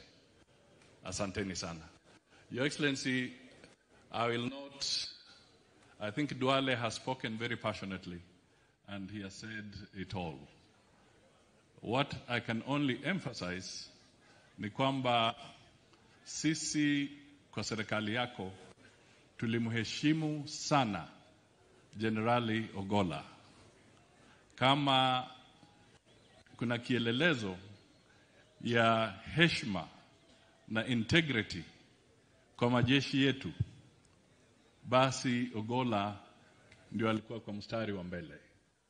Yeye ametoa heshima sana kubwa kwa taifa letu, na mimi ningependa kusisitiza kwamba kama waziri wa mambo ya kigeni pia nataka niwaambie kwamba Ogolla alikuwa na kipawa cha ujuzi wake kwa mambo ya kijeshi, na pia akawa na kipawa sana kwa mambo ya kuhusu diplomasia, na haya yote aliyatumia vizuri sana kuhudumia taifa letu na kupeana heshima kwa majeshi yetu. And let it go on record that the accolades that we have received as they convey condolences from all over the world is testimony to the integrity and professionalism of our defense forces. And we must acknowledge our defense forces have made us proud as a nation and as a region. God bless you all. May Ogolla's soul rest in eternal peace, and may the family find grace in God's word. Your Excellency the Deputy President, wakati ni wako.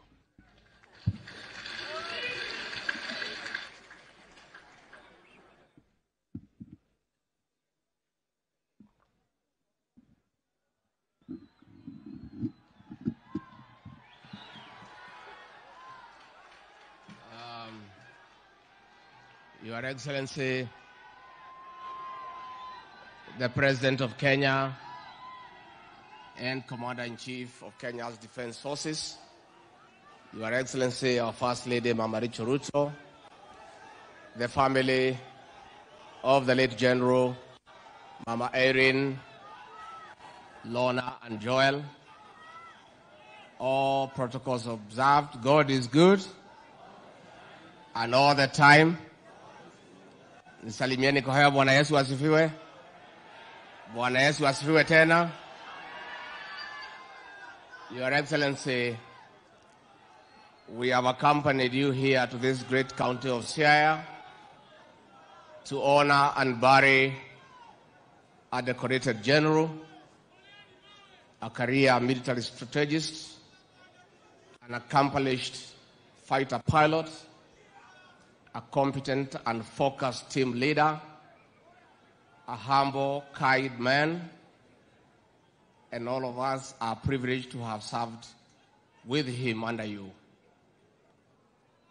We have come here to condole with the family and the people of this great county of Siaya, and to say thank you to the family and the people of Siaya for giving us a great son to serve with us and serve this republic. We did spoke yesterday at the military function, and therefore the president will speak on our behalf. Na kwa hivyo nauliza na heshima zote tusimame tumkaribishe Rais wa Jamhuri ya Kenya na Amri Jeshi Mkuu atoe risala yake ya rambirambi. Mr. President.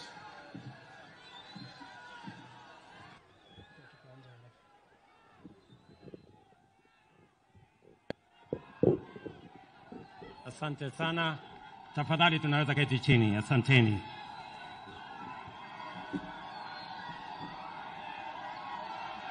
Mama Eileen Ogolla, watoto wake Lorna na Joel,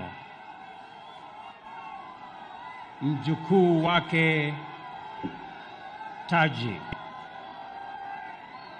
pamoja na familia, jamaa, ndugu,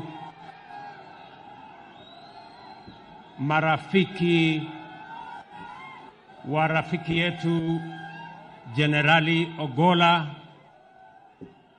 familia ya wanajeshi ya KDF na wananchi wote wenzangu, hamjambo. Oya ore uru. Amoso ujodurua. Bwana Yesu asifiwe. Hebu mnisalimie hewani hivyo, asanteni sana. Mimi nachukua nafasi hii katika maziko haya ya kiongozi wetu wa wanajeshi Generali Francis Omondi Ogolla, kwa niaba ya serikali nzima na wananchi wote wa taifa letu la Kenya, kuleta rambirambi zetu kwa Aileen, Joel, Lona na familia ya ndugu yetu aliyetuacha Generali Omondi Ogolla. Poleni sana. Generali Ogolla ni shujaa tuliyemtambua. As I said yesterday, General Ogolla was a consummate military officer, a passionate commander, and a patriotic citizen of Kenya of great humility and integrity. General Ogolla was appointed as the CDF in Kenya because of his credentials, his integrity, his professionalism, and he stood tall and deserved the appointment. As I said, I was very proud working with this man, General Ogolla. And I know for sure that I made the right decision. And if I had another chance to appoint him, I would appoint him again as the CDF of Kenya.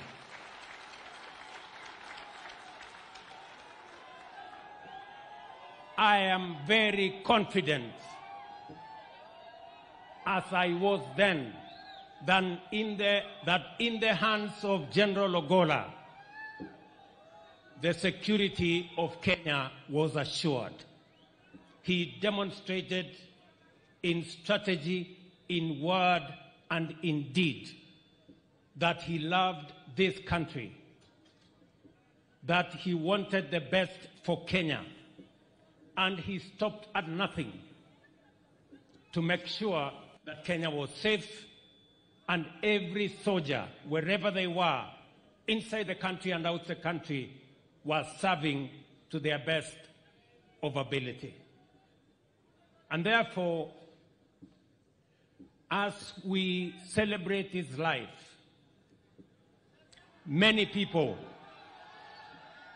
don't understand the loss that we have incurred as a country. Those of you who may not have worked closely with General Ogolla as I did, you may not understand the kind of men that we have in this great Kenya. There are very few leaders, there are very few people who can fit in the categorization and the shoes of General Ogolla. I say this passionately because I know what Kenya has lost. When I got the news that there was a plane crash, it was a very heavy moment for us and for me, because I did make a commitment to the people of Kenya. And I have this to say. It is true, we have lost many Kenyans because of extrajudicial killings. It is also true that we have lost many Kenyans because of political assassinations. And I made a commitment to the people of Kenya that there will never be, and let me say this, as has been said here by others, for the avoidance of doubt and without any fear of contradiction, there shall never be again extrajudicial killings or political assassinations. There shall never be another occasion where we have bodies of Kenyans in River Yala. It will never happen again. Not under my watch.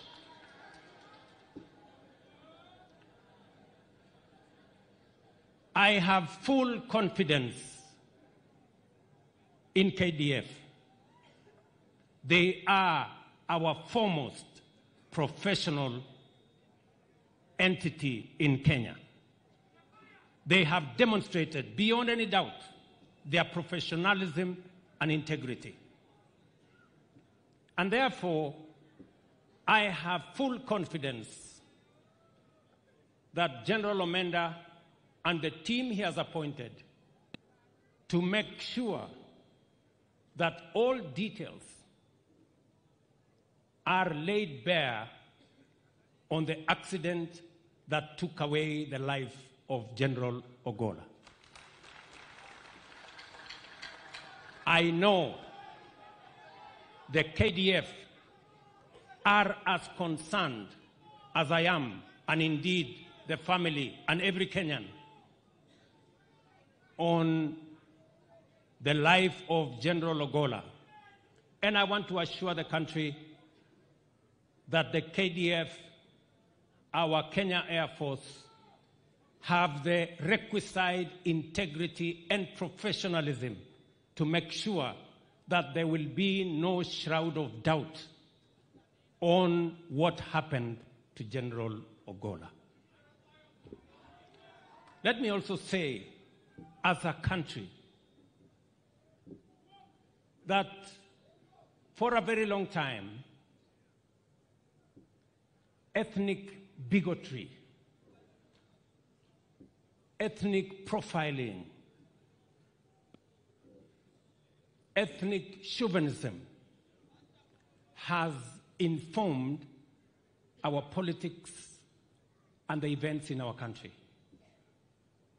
I want to commit to Kenya that we decided, and I committed, we are opening a new chapter in Kenya where every Kenyan will have an opportunity on account of merit and no other consideration. There is no position that is preserved for any group or any community or any religion. Kenya belongs to all of us. I want every child, as they grow in Kenya, for them to know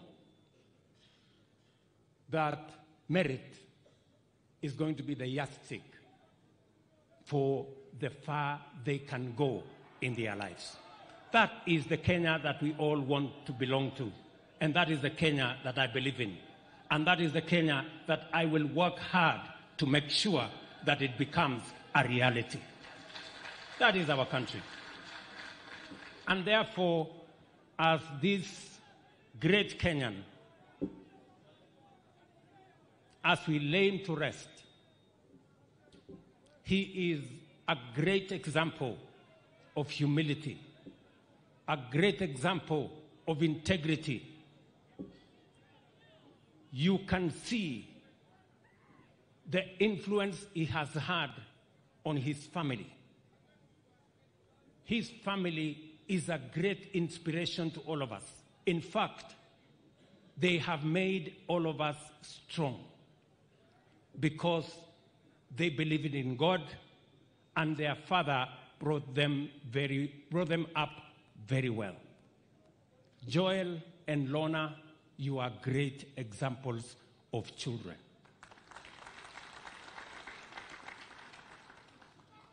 I was surprised, amazed actually, that my own daughter was greatly influenced by General Ogolla.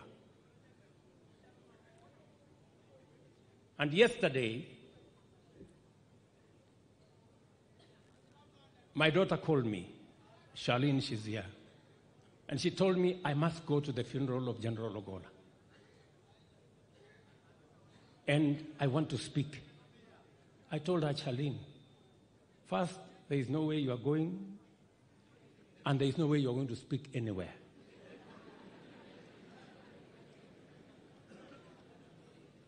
So, but as fate would have it, she found her way here.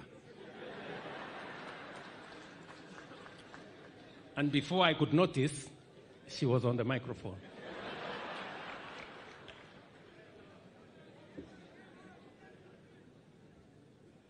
That is how General Ogolla was influential. Again, let me say this. I had asked my wife that since we were yesterday in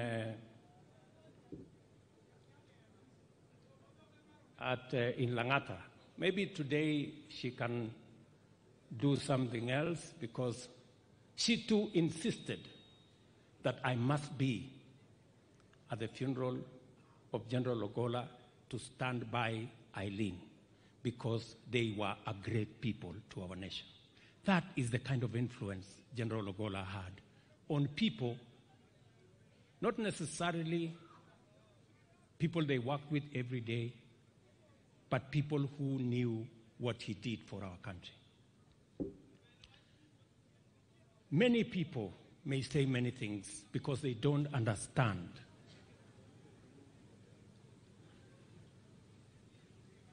what those of us who have worked closely with General Ogolla understand about the potential that he would do for our country. I am very sure the generals here know that they have lost a solid man. And I wish we could all spare him and give him a decent send-off. He deserves it.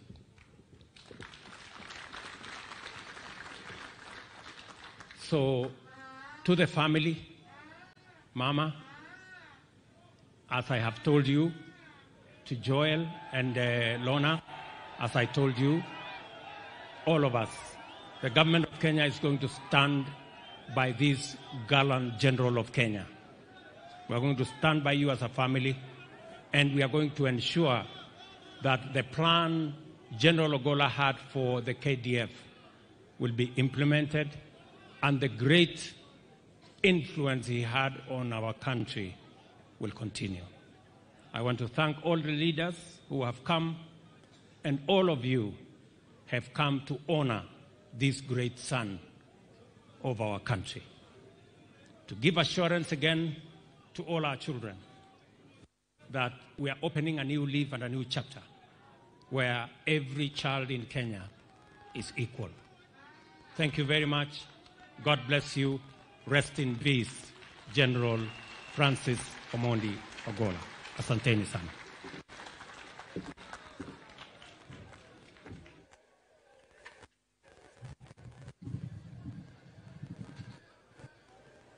Let us appreciate His Excellency the President one more time with a round of applause for his speech and his comforting words. Thank you, Your Excellency. Let us kindly take our seats. And His Excellency's speech ties a knot on the tributes, and now would like to move to the church as we get to the tail end of this service. And we'll start with the reading of the word today, and the reading is going to be done by Professor Julius Ochodo, after which we shall hand over to His Grace, the Most Reverend Dr. Jackson Olesapit, to give us a short word of encouragement as we continue to mourn the fallen general. So we'll allow him to access the platform where we have a reading which will be led by Professor Julius Ochodo. Thank you.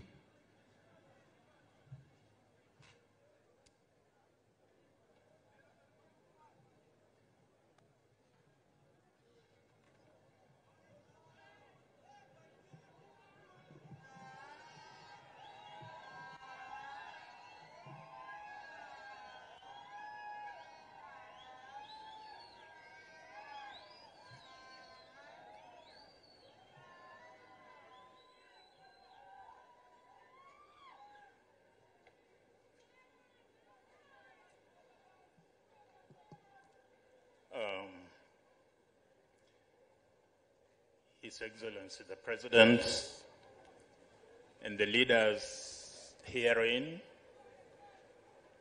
and the clergy and the church, I plead that we relax a little bit now as we come back to church. We want to listen to the word,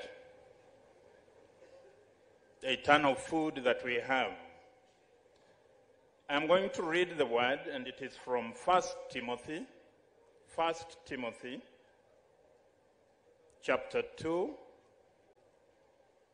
1 Timothy chapter 2, from verse 1 to verse 15. From verse 1 to verse 15. That is the whole chapter. And it reads, I urge then, first of all, that petitions, prayers, intercession, and thanksgiving be made for all people, for kings and all those in authority, that we may live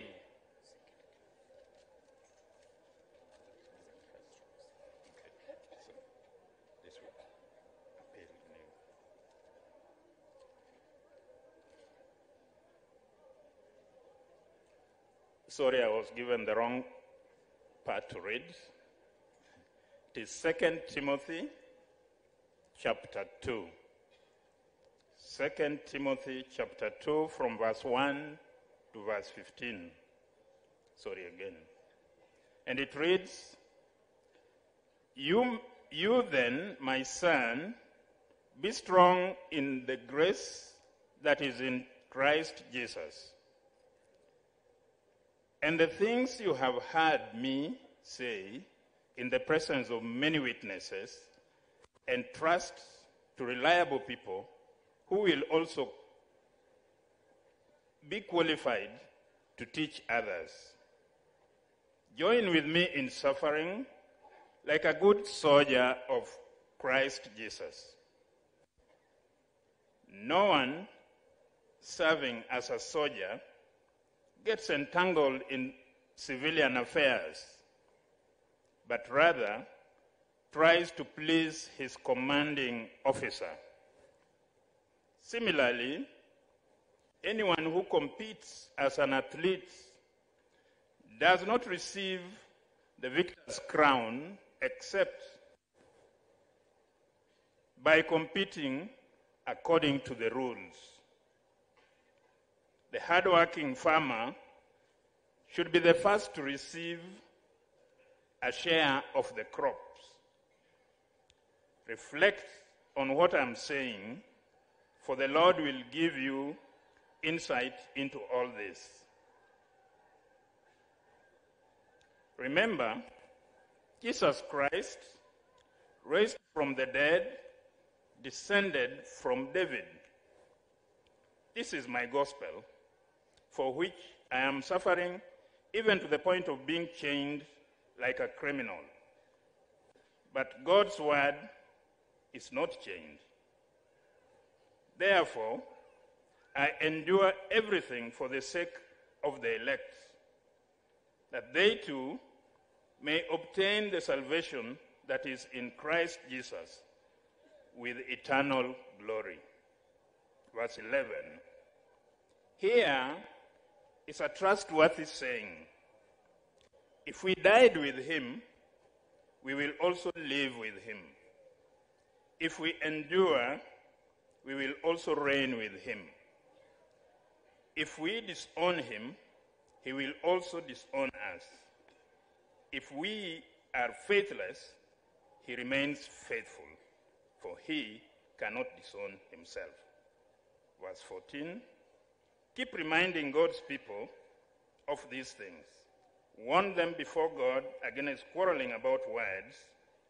It is of no value and only ruins those who listen. Verse 15.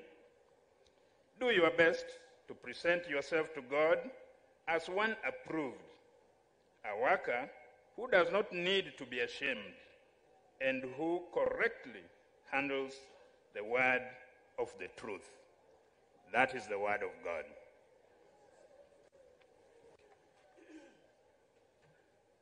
We now rise to welcome the Archbishop as he brings the word. In your programs, page 3, there is a hymn, Ruoth Tingamalo. In English, it's "I'm pressing on." We will sing the first verse and the refrain, then the Archbishop will come and bring the word. Aretoka woto eyo madimalo dalodutom kalamobi demonoru.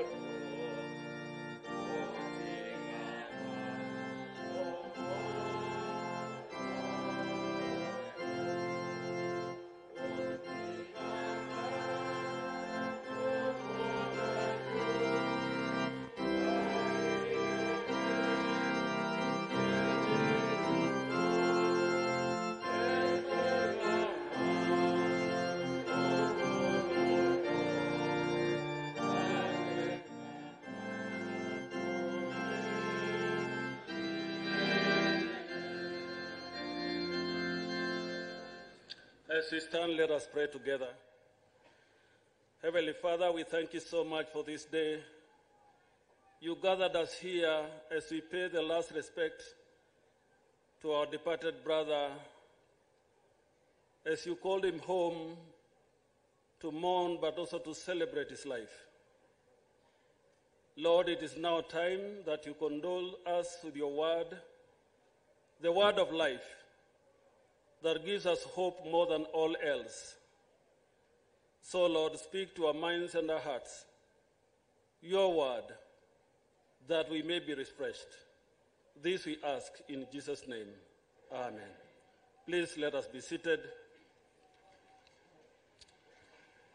Your Excellency, the President of the Republic of Kenya, William Samoei Ruto, Your Excellency, the Deputy President of the Republic of Kenya, Rigathi Gachagua, Her Excellency, Mama Rachel Ruto, all protocol observed, Mama Eileen, and your family. I take this moment to greet all of us in the name of our Lord and Savior, Jesus Christ. Good afternoon. Praise the Lord. Bwana Yesu asifiwe. A lot has been said, so we need now to be consoled by God's word. Indeed, this moment is a hard moment for Kenya, a moment that befell us without any one of us getting ready for it. But just before I share God's word, allow me to mention the clergy who are here, a few of them. We have the Superintendent Minister, Reverend Mutahi Simon from Lavington United, where General Ogolla and his family worshipped regularly.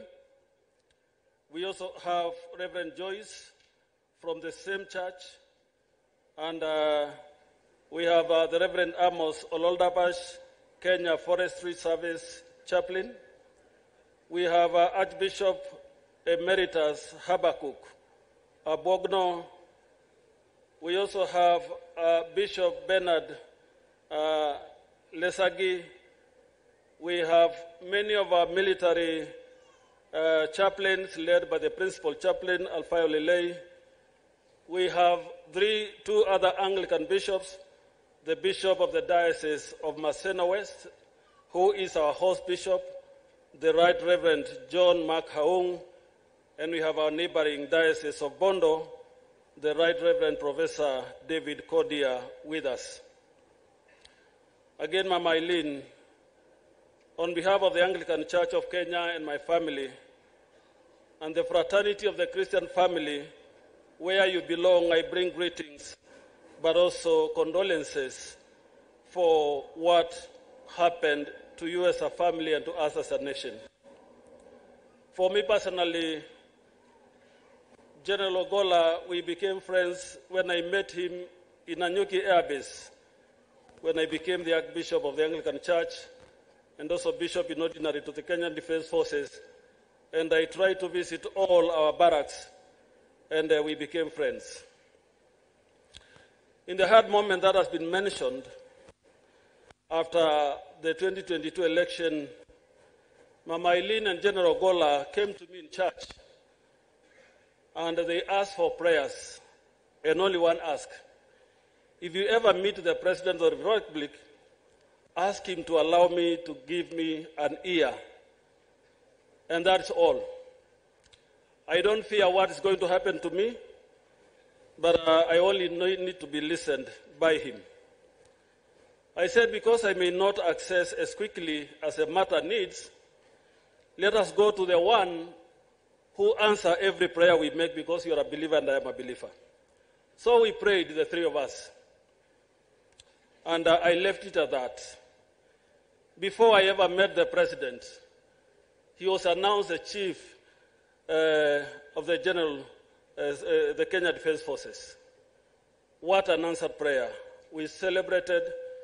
We went to the church at DOD to have a Thanksgiving service for God hear and answer prayers. Today we are celebrating a man who many have said and described honest, capable, professional, and one who relied on God on everything. And that one encounter tells me he did not want to make a move without consulting God and have people to pray with. So we thank God that he is rested, a person who knows the Lord and who knows the way. Paul's letter to Timothy, a young man he was mentoring, and we have heard how General Ogolla has been a mentor to many. He wrote this letter when he was in prison. And he told him he need not to be ashamed as a worker wherever God has put him. And he brought three analogies of dedication to service. One, that of a soldier. And he said, a good soldier of Jesus Christ is one who takes pride in taking commands and doing his work diligently, and is not entangled in everyday life or in matters of civilian. And I think that's what Mheshimiwa Atandi said. Ogolla could not entertain raising money for campaigns with him. He was a soldier and a true soldier. The other analogy here is that of an athlete. No athlete who is competing is awarded unless he does it according to the rules and compete diligently and make to the finish of the race, and is awarded the crown of glory when he emerges first. The next analogy here is that of a farmer. That is that who have worked hard and labored, who deserves the first fruits when harvest time comes. But we have also been reminded that in Christ, yes, we shall die, but because he's raised from the dead, we embark on a journey that God prepares us for eternity. And that's what verse 11 says. The saying is sure. If we have died with him, we will also live with him. If we endure, we will also reign with him. If we deny him, he will also deny us. If we are faithless, he remains faithful, for he cannot deny himself. God is calling us to a life of piousness and virtues, and be virtuous in all we do in life. When we read theology, for those of us who train to be theologians, one of the critical subjects we have to go through is philosophy, to understand the philosophical mind of man and what human nature holds, and the capacity that we can be able to connect with the Spirit of God. And I want to quote a few quotes from a philosophy of a man called Zeno.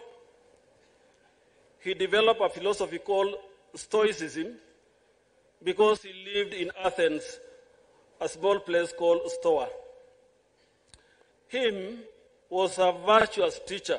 He taught virtues.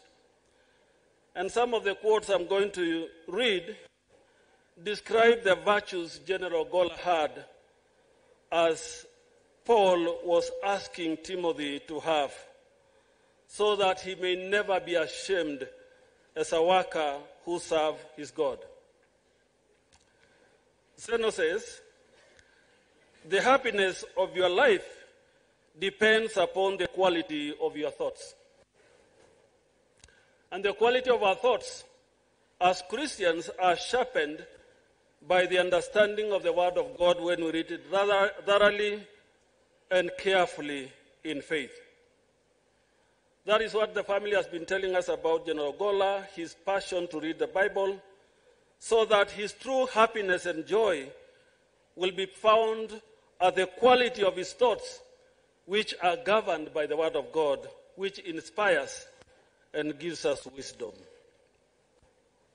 The other quote says, luck is what happens when preparation meets opportunity. Luck is what happens when preparation meets opportunity. What we have heard from the generals and the colleagues of General Ogolla is he's always a fully prepared man. He's never casual about his work. He's always prepared for every day's work. And therefore, what may be called luck is only preparation meeting opportunity. I loved when I heard the daughter speak, Lorna, and the courage the son has. Preparation meets opportunity. People may interpret luck, but that is what it is. He goes on to say, it is not death that a man should fear, but he should fear never beginning to live. So it is not death that we should fear, but we should fear a life that we have never begun to live. And I can attest there are many people who are elderly today who have never begun to live because they became so careless about what they do every day. But to him, he did not fear death. He was prepared for it. He prepared his family for it because he began to live. God's word guided him, empowered him, and enabled him. The other quote, to live a good life, we all have the potential for it if we learn to be indifferent to what makes no difference. General Ogolla did not pay attention to things that make no difference. He paid attention to everything that makes difference in the lives of people. That's what we heard. He touched the lives of many widows. He was about this community, giving water and building schools, because he learned this virtue, that to live a good life, we all have the potential for it, if we only will learn to be indifferent to what makes no difference. Fellow mourners, we must learn to be indifferent to what does not make a difference in our own lives and in the lives of others. It is not because things are difficult, Zeno says, that we don't dare. It is because we don't dare that things are difficult. Ogolla was one who dared. Any leader who dares to move and move the people, things become easier. And ability and success is in the offing. But if we fear to dare, we will never do anything. The last two, as I conclude, he says, a gem cannot be polished without friction, nor a man perfected without trials. We have to undergo trials of every nature, pain, sickness, hard moments, hard decisions to make.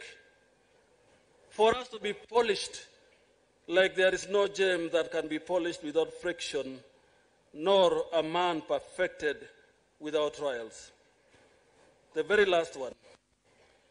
The best sight in the world is to see a man struggle against adversity.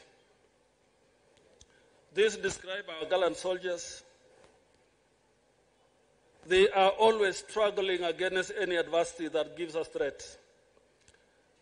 And Seno says that will be the best sight in the world to watch, to see one who can be able to face adversity and conquer it. Today we have lost a hero, a man of God, a man of faith, but a commander who gave commands and we listened, and all those under him listened and were very, very happy. We celebrate his life with pride, that yes, it is doable for one to be given responsibility and discharge his responsibility with courage, with zeal, with anticipation that success is always in front of us. Let us emulate him. Let us learn to trust in God. Let us learn to be obedient to the call of duty. Let us learn to move forward even when things are tough, for that is what makes the joy of this life. The realities of this life are they are all up and downs. Joyous moments, hard moments, moments of tears, but also moments of laughter. Although we are crying today and mourning, but we are also happy that we are mourning a hero who have made it at family life, in the national service, and as a Christian who knew where he was headed. So as I conclude, these words of 2 Timothy chapter 4 verse 6 and following describe the journey of today as we take him to his final rest of the remains of the body, but we know his soul is securely fastened in God's hands. Verse 6. This is Paul talking about his imminent end moment. As for me, I am already being poured and my departure has come. I'm being poured like a libation and the time of my departure has come. I have fought a good fight. I have finished the race. I have kept the faith. From now on, there is reserved for me the crown of righteousness, which the Lord, the righteous judge, will give me on the last day. And not only me, but also to all who have longed for his appearing. Paul said these words over 2,000 years ago. But these are the very words we can attribute to General Ogolla. He has fought the good fight. He has finished the race. He has kept his faith, and the crown of righteousness awaits him in eternity. May we emulate him in all we do every day, that we too can be people of hope.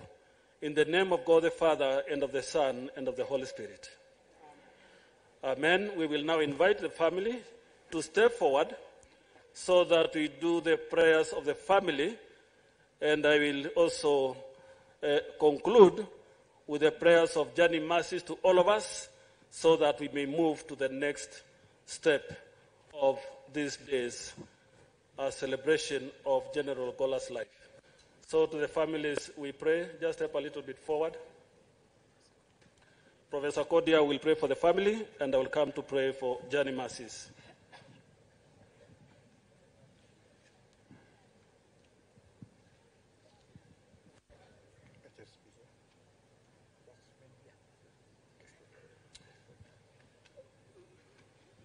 Let's all stand and join the family in prayers. Our God and our Lord, we have heard you. And we are very grateful that you have also heard us. As we bid farewell to our father, to our husband, to our brother to many, a friend to all, to the servant of this nation who was in charge of our security in this country.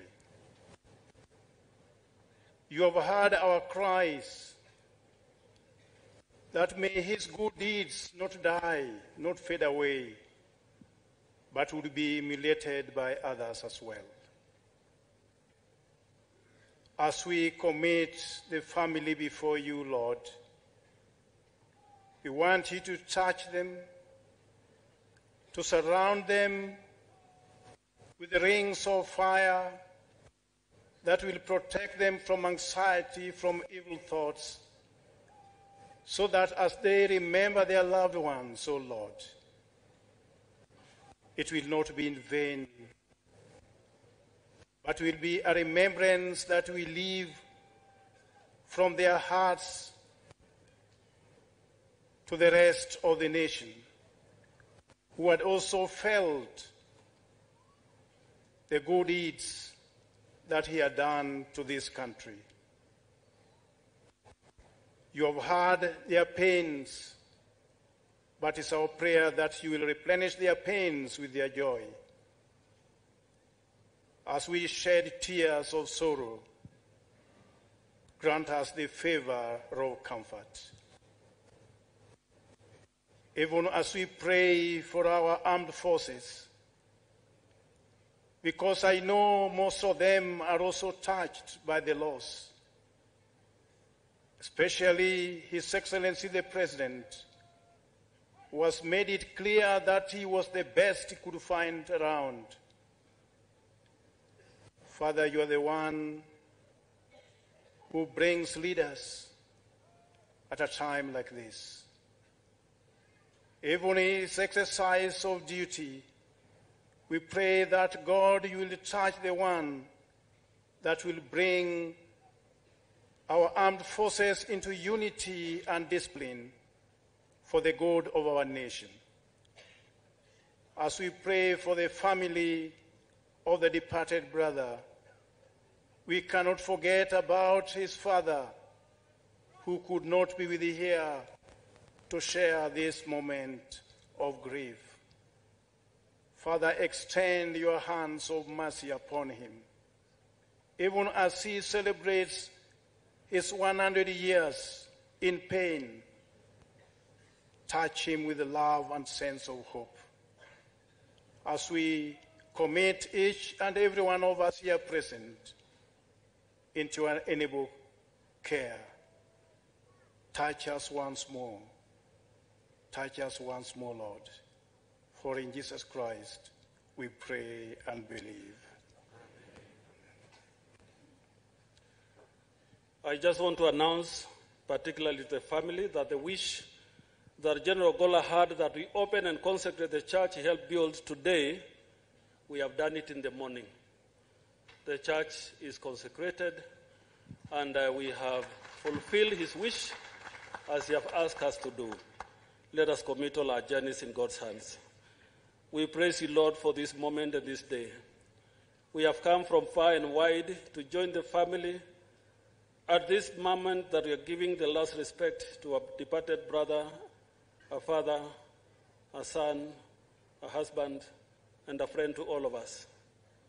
Lord, give us journey mercies on our back home and remain committed to unite the family and encourage them. God, go before us in all our endeavors. We commit the future of our nation in your hands. The Lord shall prosper as a people and be united as a people. This we ask in Jesus' name. Amen. We give back to the MC to give us the last protocols. We may kindly take our seats.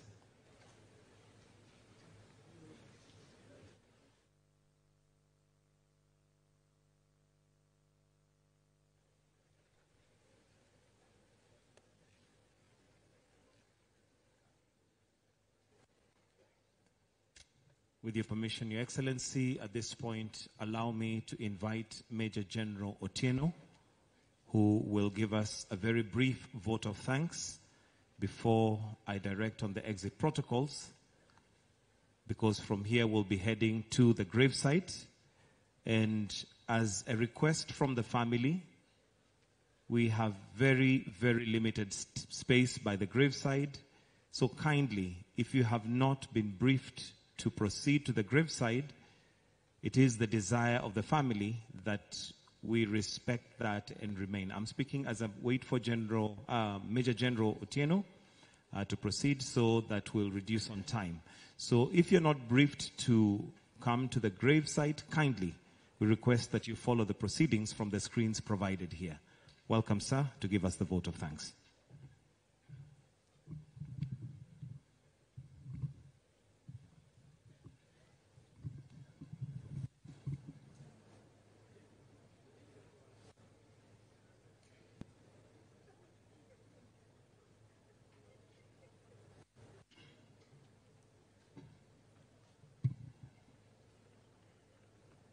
Your Excellency, sir, on behalf of the organizing committees and myself, I would like to extend our sincere gratitude to all our distinguished guests, esteemed officials, and the community who have honored us with their presence at this service for our CDF, particularly Your Excellency, sir. I would like to start by expressing our deep appreciation to the Church for their support, spiritual guidance, and blessings on this event. We are very thankful for the support you have given to the family, both here in Siaya and Nairobi. Your presence here, sir, added a sense of reverence and grace to our gathering. A special thanks goes to the family of General Francis Omondi Ogolla for the collaboration and support to the committees. Your support has ensured that the committees delivered on their mandates with your blessings and concurrence.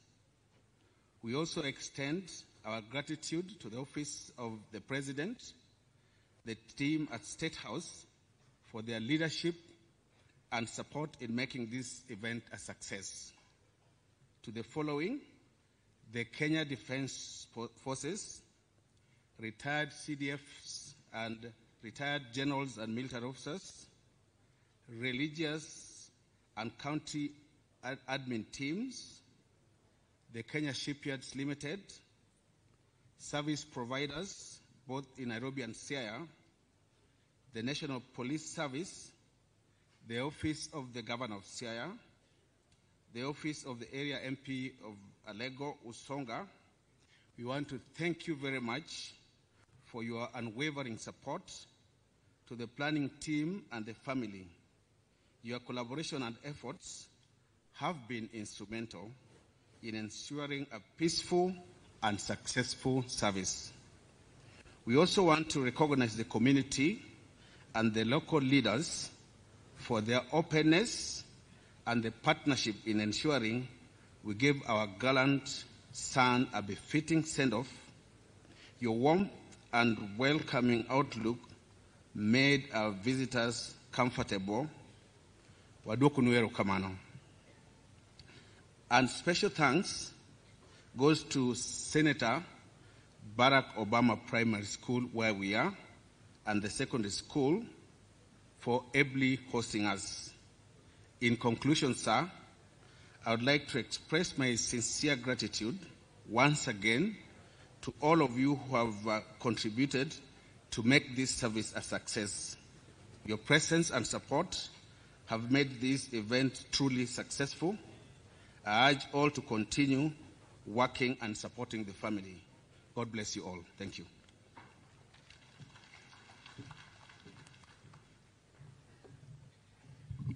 Thank you. We've now come to the end of this farewell service. We'll now proceed to the graveside, and I'll just give a brief of the exit protocol.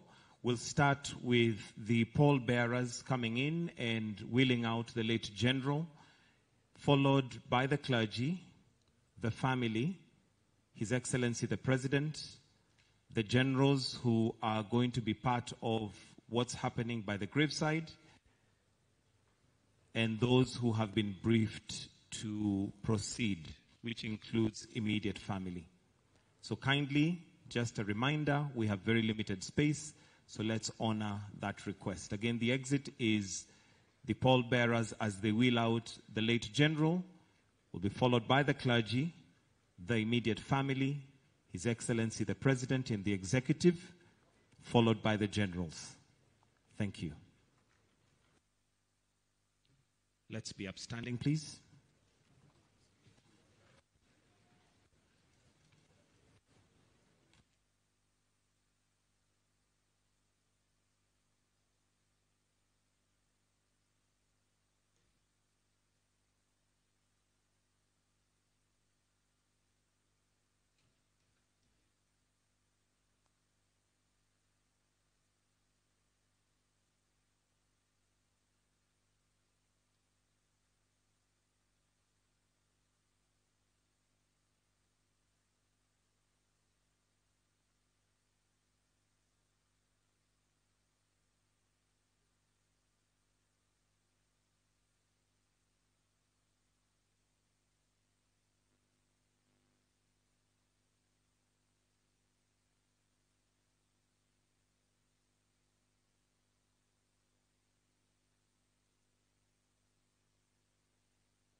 Let us be all upstanding. We'll start with the national anthem before we wheel the late general out. So, the national anthem.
We'll have the clergy follow the casket, then followed by the immediate family, together with His Excellency the President, the First Lady, the Deputy President, the Prime Cabinet